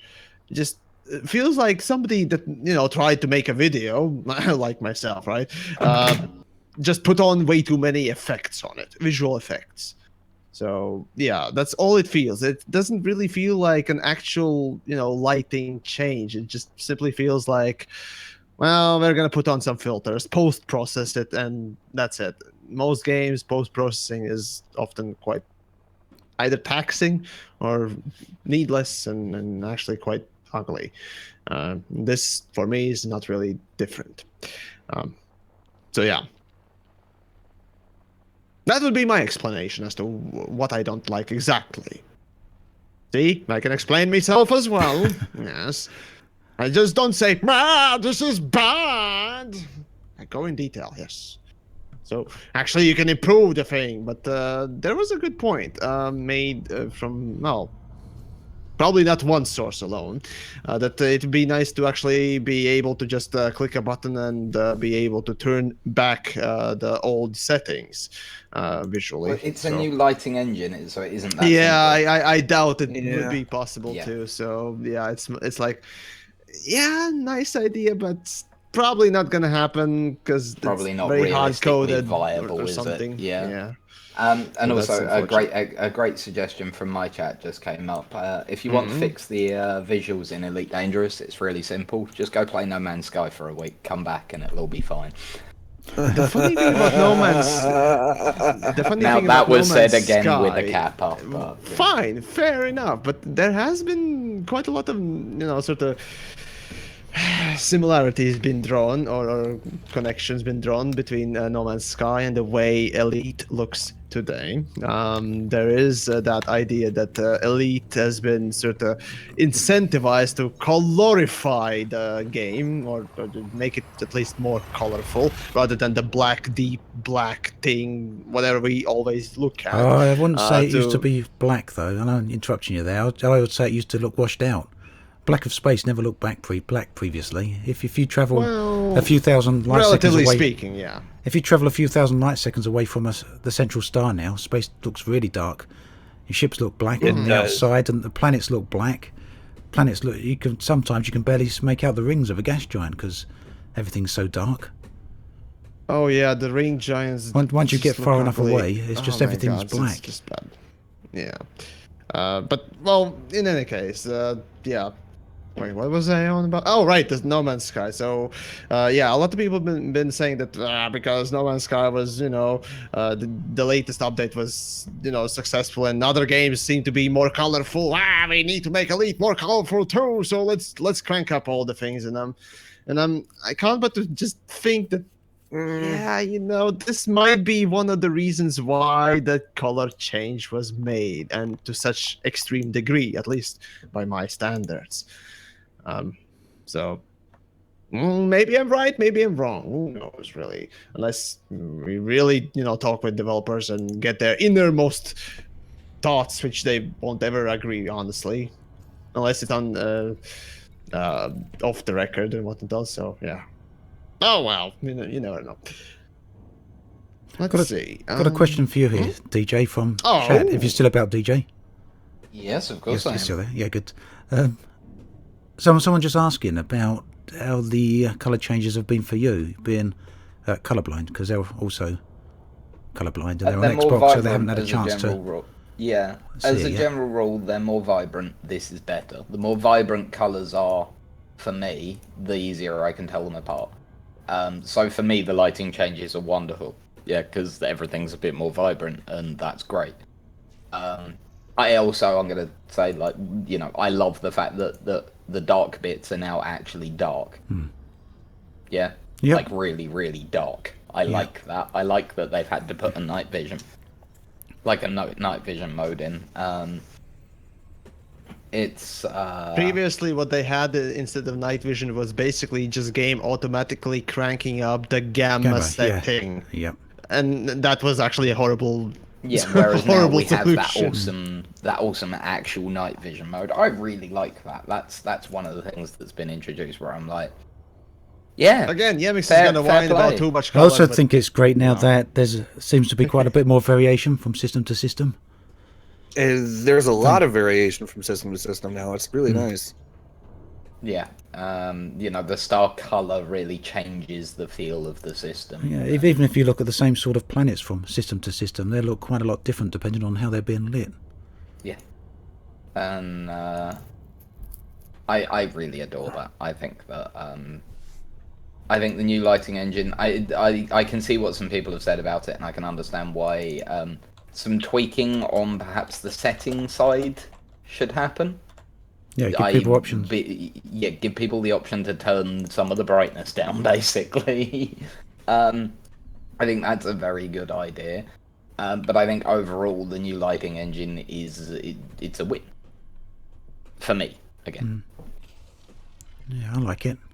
One can only speak for oneself, right? Well, between the new lighting and the new discovery mechanics, I think for me, exploration is a completely different game now. Makes me want to go exploring again. There's actually a game now. There is a game there. Yeah, rather than just roaming around. That's nice. I actually want to go exploring. Like, genuinely, once the new system is out, I'm setting out and I'm going to set up an explorer and I'm going to go exploring properly. Probably for the first time since forever ago. Yeah, like years and years since I've explored properly. I choose something pretty, I jump there as fast as I can, I go, ooh, that's pretty. And then I jump back. I jumped all the way to Beagle Point and back and I didn't scan a single thing. Heresy. Didn't scan a single damn thing. No, that's a lie. Sorry, no, I scanned my way back. So. I scanned one thing. That's a lie. I scanned the star at Beagle Point. I'm sorry, I apologise, I lied. I did scan the star at Beagle Point. You didn't go through the centre of the galaxy. Stop at Stage A. Yeah, but I've scanned Stage A before. So. No, you've been there before. Oh yeah, I've been to Stage A like 14 times. So. Yeah. Regular visitor card me. I have one of those punch cards where, every 12th time you get the free cup of coffee. You've all got one, right? Nope, I've never actually been there. What? Heresy! Yeah, right. You should totally go. Like, dude, seriously, you can get there and back in like. I mean, like, you got to the at fucking your Beagle level, Cliff, so what the fuck is wrong with you, with the Paroxsym? amount What the of stuff fuck is you've wrong got with you? unlocked, right? You can get there and back in like 6 hours. Oh yeah. Like the center of the galaxy is hey. one of the things that you do find or go and look at in this game if you really like space games or space It's worth stuff. doing, right? It's one of It those ones certainly where is. it's actually worth doing. It is. I mean, there are two things anyone would like to find in this sort of a game: Soul, which is permit locked, and the center. So there you go. Those would be the two things that people want to see first, not knowing anything about the game. Hang on. Soul is permit locked because Yes. Elite, like Frontier, don't want everyone to catch Federation. It's a hard disease to get rid of. They accept that some people are going to inflict it upon themselves, yeah? But they don't want everyone just going in there and catching Federation straight away, right? Before you know it, the whole galaxy would have it. It'd be disgusting. Okay, first things first. That's probably the most stupid That was- description of why it was a permit joke. lock should It was a exist. joke, Yamiks. Fair enough. And second of all, are you telling me the guns are bad? DJ, you need to learn the ways of the guns. More Well- guns and Corvettes. Are we talking about the Feder Nazis? We need more guns. Well, Oh well. Anyways, it's been 2 hours and whatnot else. So unless anyone else has something, do we? Nope. I don't think I so. assume so. then not. So I'll let Paroxsym lead us out on this thing. Okay, so that is going to be the end of the Creators Roundtable today. We've pretty much, I think we have beat to death everything we can possibly do about the Thargoids and I think we beat the whole freaking update to death today. So I think, yeah, we're good. So this has been the Creators Roundtable with DJTruthsayer, Obsidian, and Yamiks, and myself being Paroxsym. And yeah, that's it, guys. We'll see you next week. I'll be hanging around as well. I don't know about you guys, but I'll be Same around as for me another, as another always. while. Say Yeah. I'll be I'm gonna keep streaming for a little bit, and then check your newsletters, guys. There's a little something in there that you should For the see. fuck's sakes, what's next? Jesus. what? Okay, fine, I'll do it. Yeah, Is it there's another a fucking little- spoiler? Don't tell me it's another fucking it's not a- spoiler. It's not a spoiler. It's not a Okay, spoiler. good. Okay, good. There's a little for Tuesday, this upcoming Tuesday. There's a little something happening on Tuesday. Is that on something to do with you? Yeah. I thought it might be. Oh well, well in that case, before we go, let's not just be all no, you don't get to do that. Don't be all silly about it. Can you please tell us all about the thing that you're in the newsletter for, please? Okay, so here's Thank the deal. you. I've got Will Flanagan from Frontier is going to be on my live stream for an interview on Tuesday at 1800 UTC. And it's going to be all about Chapter 4. I've had my regular viewers submit questions, so it's all viewer submitted questions that are being used. And yeah, it's pretty much all Chapter 4 stuff, things that people would like to see, and yeah, that kind of stuff. That's awesome. It'll be I'll make sure I interesting. put a link in the video description here if anyone is watching the live stream a bit later on or now and wants to go look at your channel there. They know where to find you. Yeah, actually, give me a second. I'll just, in the raise your hands thing here, I'll just put my I mean, Twitch everyone link can is there. easily just Google Paroxsym, right? They could, Well, but oh, people I people know. like to click Yamiks and not type. You know that. Oh right, yeah. People are Yeah, lazy, people so let's- people like yeah, to click. gotcha. The clicky thing is the popular And thing. you're just Paroxsym on Twitter, on Twitch. No, you're Um, Commander Paroxsym. Yeah, aren't you? CMDR_Paroxsym, yes. Oh God, what? No. Well, anyways, we'll do Okay. that afterwards then. I guess that's it on the Fridays roundtable. So tune in for the next week. We'll think of something probably. Yeah, I imagine that some of us will be testing out the the incursions and things next week, so we could probably have a chance to get our hands on that and then actually talk about I'll it. probably be burning my Mamba anyway, so yay! There is that. There's always that. Oh boy, can't wait for that. In any case. Right. Yeah. Well, I guess Well, that's about it. It's been an utter pleasure, gentlemen, as always. As always. And I shall see you all next week. And Alright. the same to you. All right, around. see you, fellas. Be amazing, Yeah, everyone. see ya, I'll see you ya. soon. Cheers. Bye bye. See ya.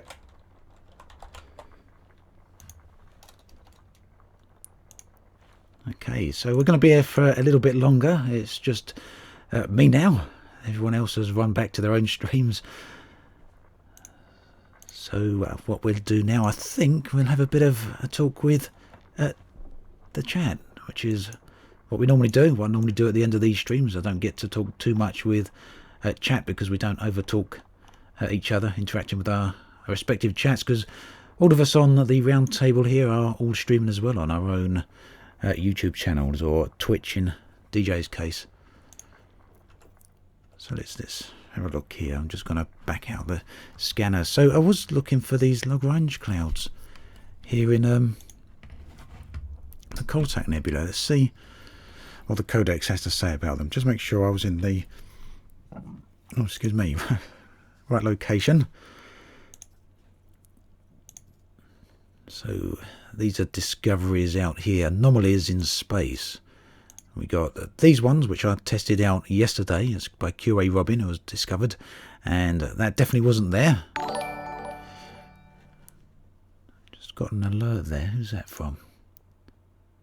Sometimes I hear these alerts, but they don't seem to come up on the screen. I really don't understand why that is.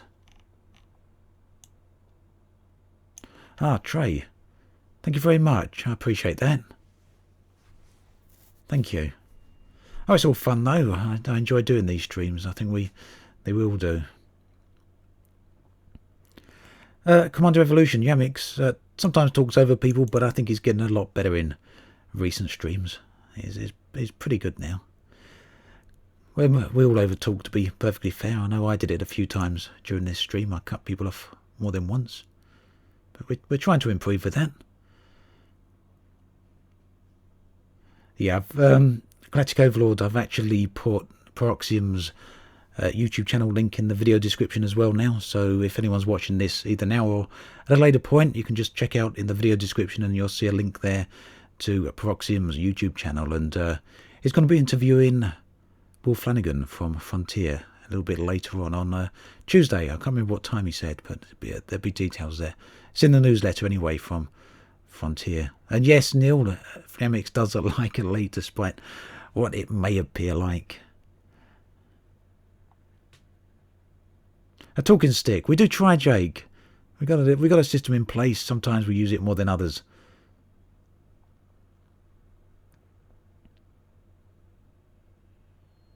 Yeah, it's great to have you here, Pensu Man. I always love people coming along.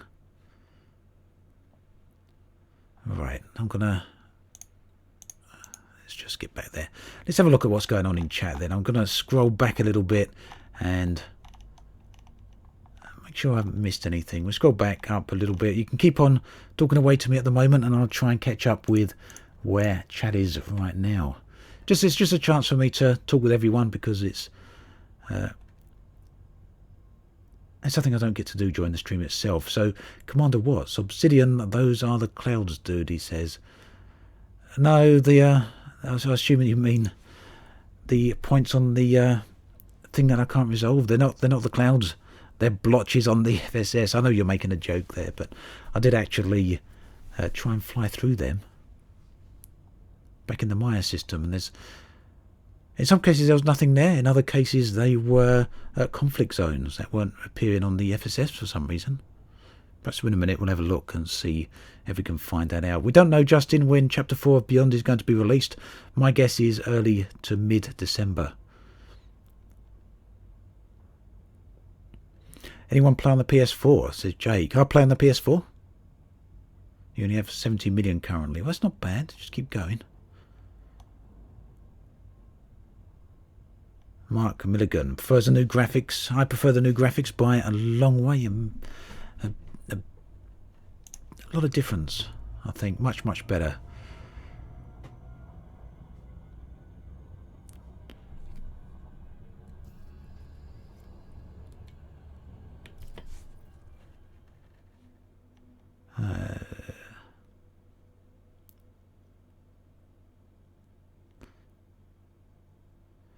Yamiks has a good point regarding lighting. I think a few people have made the same point. Sign over. And it's really subjective. If you're going to change the visuals on anything, especially a game, you're going to get some really subjective opinions on that. It's very difficult to say with any sense of objectivity that the visuals are better. Personally, I think they are better. I'd be hard pushed to try and make a case to say they're objectively better. I think we can say the dark side of the planets are definitely objectively better because previously they weren't dark. But yeah, everyone's got their own opinion on that, and I don't think you can really say anyone's wrong when it comes to that sort of thing as such. But personally, I think they're definitely much better. So Random Dodd wants to know some of the big changes coming to Beyond. I'll be making a video on that a little bit later on, more nearer to release. But we got the codex, which you can see right here. We'll jump in there and have a look in a moment.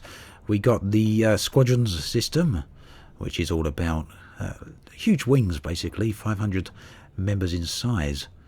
We got the new visuals.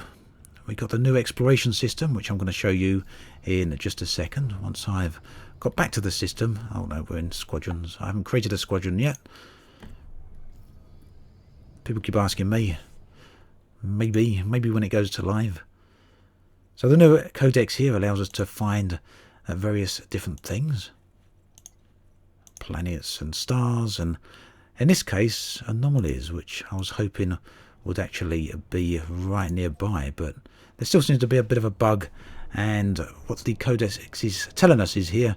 Actually, it doesn't seem to be here. I'm going to jump back though just to have a double check of those unresolved signals on the FSS. I'm going to actually fly toward them.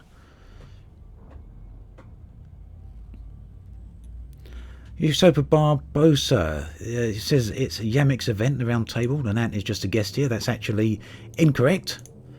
The round table event is jointly between all of us that are in the round table Discord, and there's 10 of us there, and we're all equal members there. We all have an equal say. So Yamiks certainly isn't a guest on my live stream, and I'm not a guest on his. Although you could perhaps say that because Yamiks kind of started it all off. But even Yamiks is one of the first to say that we all have equal say, that we're all equals here. So it's no one person's round table. There's 10 of us here, and yeah.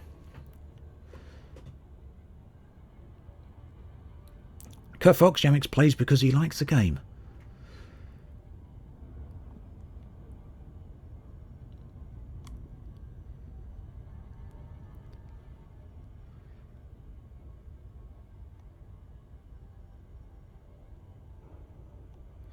Gone quite a little bit back far in chat there. I'm just catching up again, and I'll be there a little while.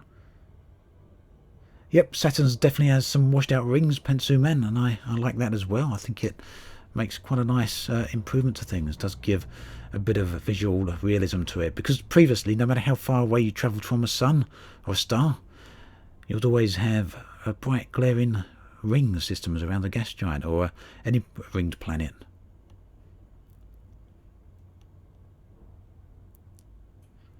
What overlay am I using with the EDFX on Elite, guys? Oh, that's addressed to everyone rather than just me. If you're watching here, Jovica, then I'm not using any EDFX settings at all. I probably won't in future from this point.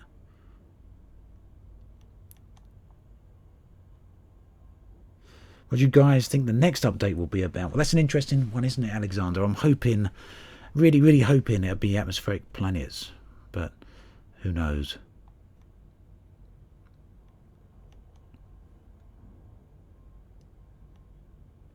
Do you think the next content will be paid content? Starship says. The next content, the stuff that comes out in 2019, most definitely will be paid content. Frontier have confirmed that themselves, and they've already started production and development of whatever that content's going to be. But yes, they've said it's going to be paid content. But that will be included with anyone who's got a lifetime pass, which is different, of course, to a season pass. The lifetime pass was a one-time purchase that included all expansions, and that was a little while ago.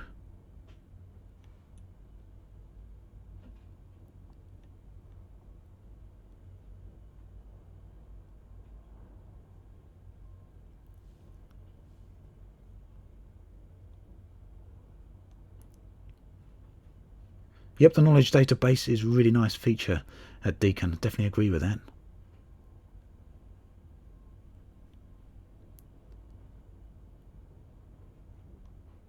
So Zui mentioned earlier on, I did answer this in chat, but he asks if all the items I've seen under NDA have been revealed at this point. I can say that pretty much everything I've seen in my trips to Frontier have now been revealed.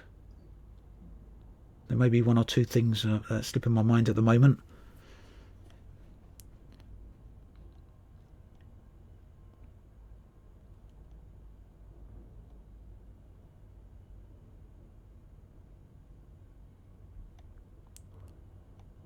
Yeah, exploring is definitely going to be a nice thing, Starship. I think very much looking forward to. I'm trying not to do too much here on beta. I'm waiting to go to do it on the live server once it comes out. Nelden, talking about Distant Worlds 2, the great expedition being organised by Eramis and Dr. Kai and all those other lovely folk, that hopefully is going to be pretty interesting. I say hopefully.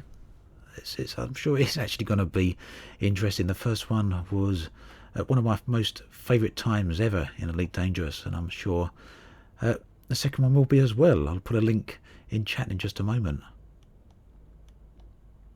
I think there's well over 3,000 people signed up to go on this big expedition across the galaxy anyway, so...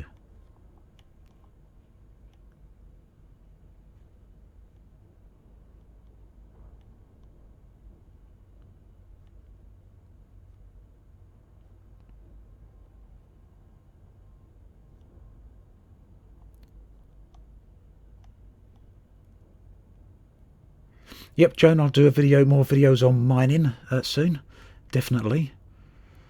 And thanks for the offer for help there.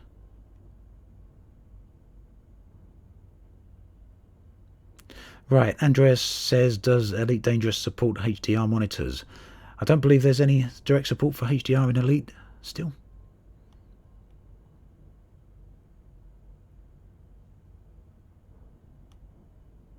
Okay, thanks, Fact. We know the clouds aren't real now. I knew the one in Maya wasn't, but now we know the one here isn't as well, I guess.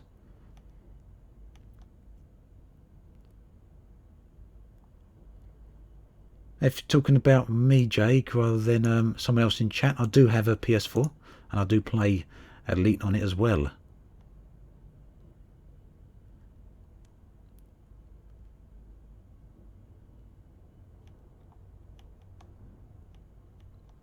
Oh, we've skipped a little bit of chat there. I'm trying to scroll down chat here and catching up. So my jump range on this ship is around about the 60 light years mark. I haven't completely maxed it. Yeah, 60 light years. We could get higher. I've seen builds of mid-60s. I've seen builds of 70 light years as well on the Crate Phantom. So there's certainly room to expand it out a bit. Yeah, Vandal, the new BGS state. Definitely looking forward to seeing what the incursions are going to be about. Hopefully it brings a bit more dynamic elements to the game.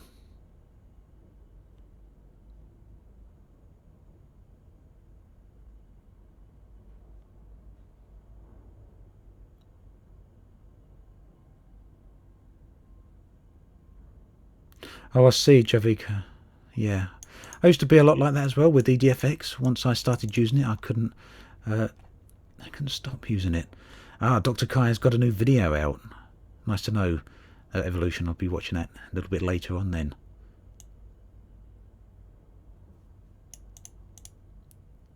Well, for those of you that saying you kind of want to go out on Distant Worlds 2, but would also like to go out and find things on your own, don't forget you can go out with the Distant Worlds expedition and then perhaps deviate off on your own course at some point along that expedition. That way you get the best of both worlds. The best of both worlds even, say that correctly. Yeah, Galactic Overlord, I'll definitely be using the Phantom instead of my Asp Explorer. There's actually no downside to the Great Phantom in terms of an exploration ship as far as I'm concerned. I was going to use the Mark II as my exploration ship, but the more I started outfitting that, the more I realised that it was just going to be my in-bubble exploration ship rather than my deep space exploration ship, because the jump range just wasn't as good as the Asp Explorer. But now the jump range here is quite a bit better, so I'll definitely be using the Asp Explorer. I will be doing some more Best Damn Places Ken soon, but there might be a bit of a twist on that as well.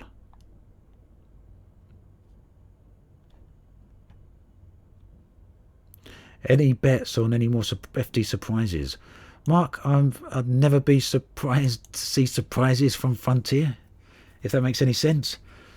I certainly expect we'll be seeing either some unexpected or unanticipated Thargoid or Guardian stuff, perhaps. At least I hope. It's been a while since we had any of that.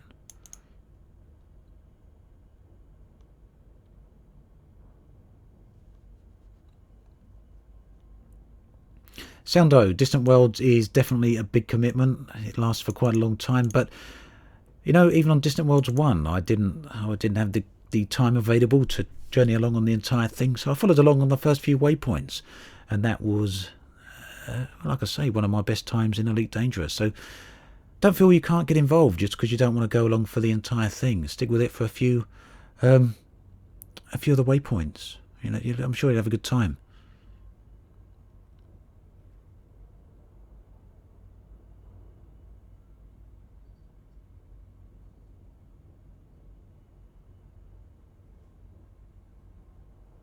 Okay, see you soon, Javika.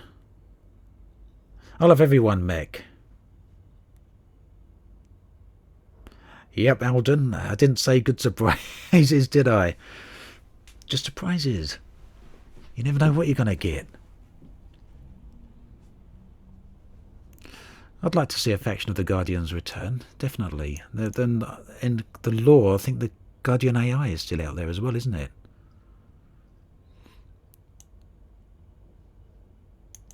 Well, that's nice, Commander Watts. I don't already have one. I'll tell you what, if you haven't joined my Discord server yet, do have a look in the video description. There's a link to Discord there. You can come along and join up. You'll be able to find me there. I'm pretty much there all the time.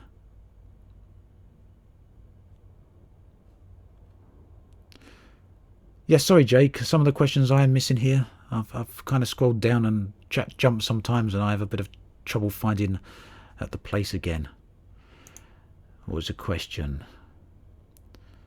I'm waiting to put in a video. Your thoughts on the two new ships? I just released a video yesterday, in fact, on the two new ships. I like them both. The Mamba has a bit of problem with overheating, but Frontier say they're going to address that. The Great Phantom, I think, is going to be my default ship rather than the Asp. So, very quick, brief overview there on my thoughts. But if you want to have a look at the video, then do have a look there. Still too early, though, of course, to give a full review on any of the ships, which is why I just did our first impressions rather than a review. Well, that would be quite a surprise, wouldn't it? Space Legs in time for Christmas, Robert. Thank you very much, Javika.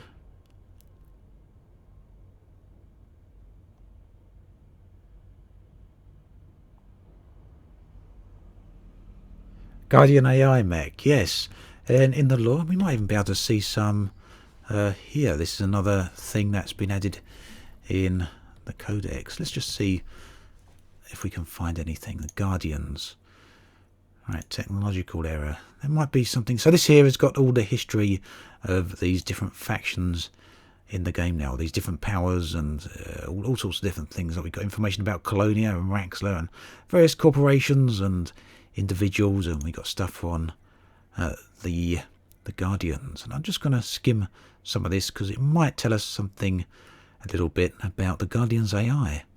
At its height, the Guardian civilization was technologically superior to human civilization of the 33rd century and occupied an area roughly equivalent size. The Guardians endured as a spacefaring civilization for at least 8,000 years before being destabilized by a lengthy civil war. The surviving Guardians were then destroyed by artificially intelligent machines of their own creation. Now, from what I've seen, there's no information out there to say that these artificially intelligent machines of the Guardian's creation have actually been destroyed, and there's every possibility that they are still out there. So we got the Thargoids, we got the possibility of the Guardians, because whilst we still got Guardians tech, and this says that all the Guardians were destroyed, there is actually some other lore out there that says before the Civil War, some of the Guardians were exiled and sent out, basically exiled. So there's possibility that some Guardians may still be alive out there, these exiled groups. And there's also a very strong possibility that there's these artificial intelligent machines of the Guardians out there as well.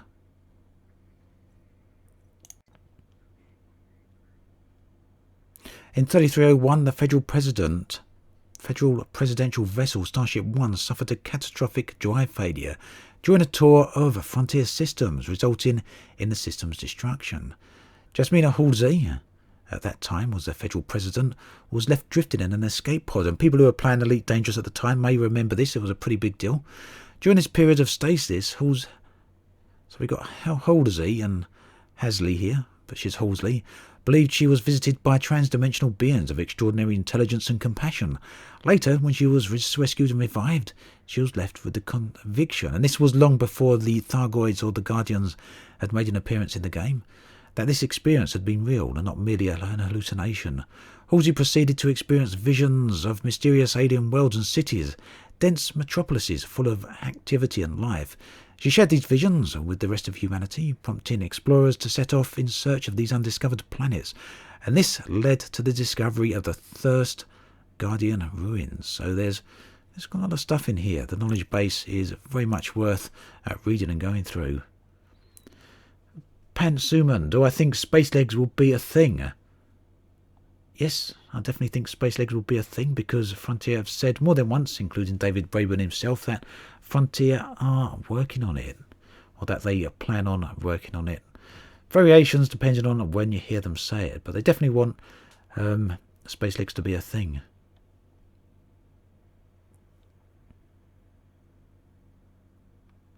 Oh, jump in chat again. I wish it wouldn't jump away because I end up missing stuff.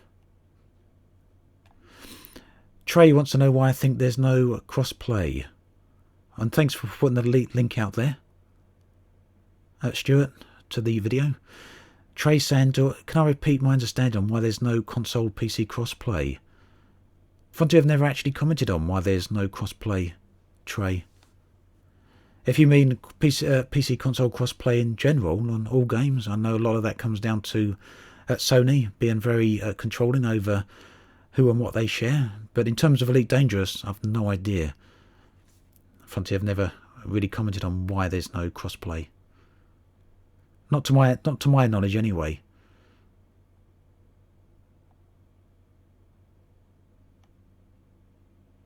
Yep, Mech, there should be Guardian AI somewhere.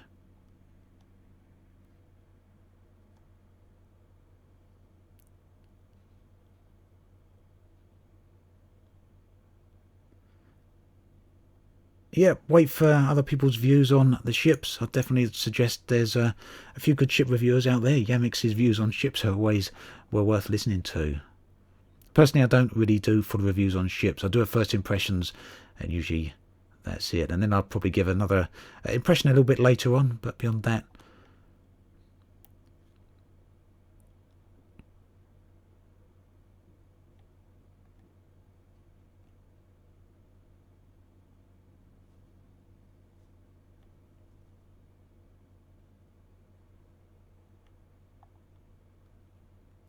yep, Jake, I played EVE Online ever since before its release in 2003. I was actually in the beta for EVE Online. I played it for a year or two after its release, and I've been back to it many times since. I haven't been back to it too recently though, but it's definitely something I want to play again, maybe even make a video or two about it. It's a game I really do enjoy. Got a very old character on there. The character I've used obviously was born in 2003, or first created in 2003. I know, Rich, the AI defense are not Guardian created. The Guardians and the Thargoids went to war with each other at one point, and the Guardians managed to defeat the Thargoids and push them away.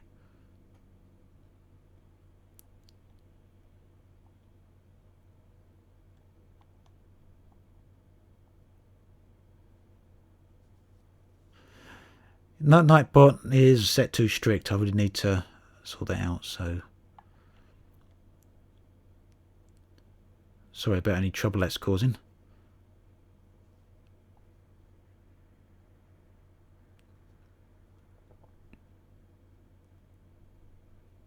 So Sterling, a full invasion of the bubble. There's definitely going to be a bigger invasion of the bubble. Frontier have said as much recently.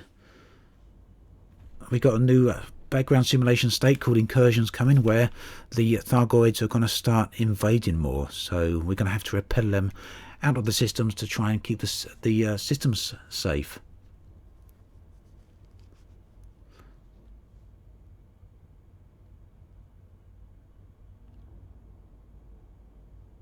It may be galactic. It'd be nice to have cross-play. I'll definitely be pleased to see that. The reason we call Nicola the Guardians is because that was the name they called themselves. At least it's a translation from their own language.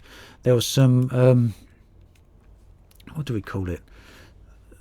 There was some history files found at their archaeological sites, and when translated, the name they kept for themselves was the Guardians. No idea why though.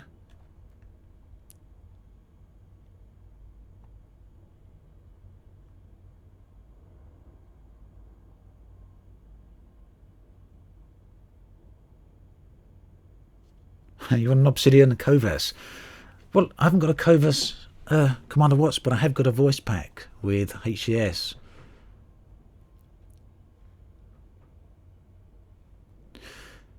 Tuco, so I can't really talk about what Frontier showed me in 2016. It was one thing I will say though is, as I said at the time, I come out of Frontier in after the 2016 visit. Was it 2016? No, 2017 visit last year. So yeah, I went there just before the release of the Return, just before the Thargoids come back, and I got to see quite a lot of the 2.4 content. There was actually, it wasn't just me either. There was about 10 of us that went along, and in the video that I released after that visit, I talked about what was going to become Beyond. Frontier told us all about Beyond. They didn't tell us the title of Beyond back then, but they did tell us about the reworking exploration and reworking many of the things that we've now seen in Beyond. So Frontier went through some of that with us back in mid-2017, which I mentioned very briefly in the video at the time.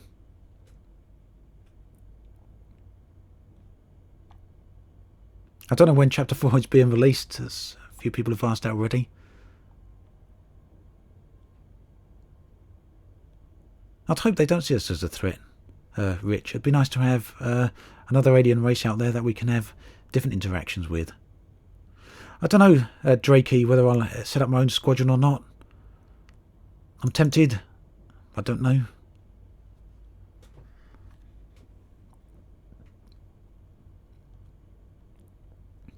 DJ, personally I use the Python for mining.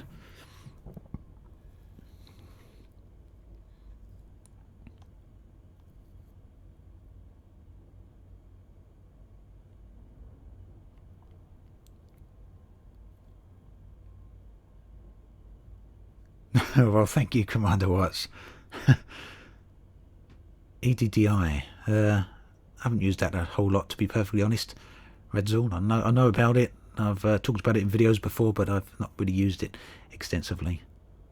Yeah, Tuco, so they've definitely thinking very, very far ahead. I mean, that visit is close to a year and a half ago at this point, and it looked like they were a little way along in their plans for it at the point they started talking to us. So, yeah, I mean, Frontier have said to us that they've already started production on the 2019 content, so that gives you an idea of just how far ahead they may be planning. Another thing was the lighting update in that we got getting in Chapter 4. There was some posts that Frontier made, I believe, in 2016, talking about their plans on reworking the lighting. Those forum posts. I'll see if I can dig out the old link to those posts. So again, that's almost 2 years ago. They were actually talking about their plans to rework lighting. So people kind of think that Frontier only work a little way ahead, but they actually work years ahead.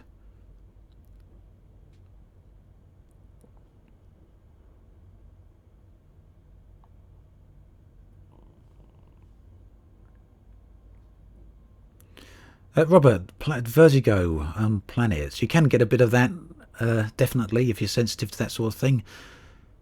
You can definitely feel you're very high over the planets. Not so much when you're in space, because they're just kind of an object and it's hard to judge distance. But once you start getting into a few hundred meters off the ground or a few hundred kilometers off the ground, then definitely you can start feeling height. Not a few hundred kilometers, a few hundred meters or a few thousand meters. That is my concern as well, Alden. I guess 500 wouldn't be high enough for a squadron. Yeah, definitely pants you, man. The stations look massive in VR.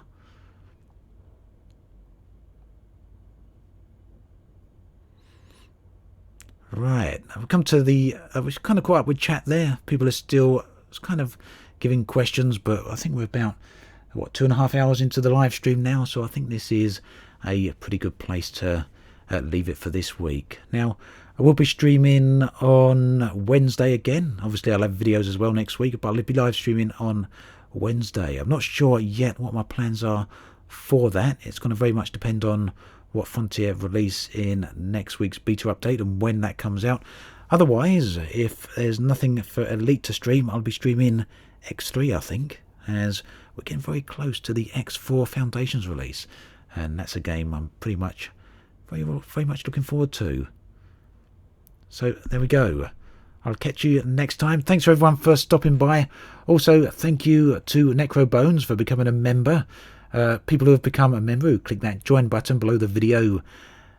There's some exclusive content for them. It's nothing massive, nothing super special, but it's a nice little touch. It's a nice little way for me to say thank you for the people for helping out. So if anyone's a member and they haven't yet, do check out the community section on my YouTube channel. And thank you as well to Trey Harris for the tips there, for the donations. Very much appreciated. So that's it. I think we'll catch you all next time. Thank you for all the views and all the subs. Always a pleasure to sit here and talk with you all. I'll catch you all soon. Thank you.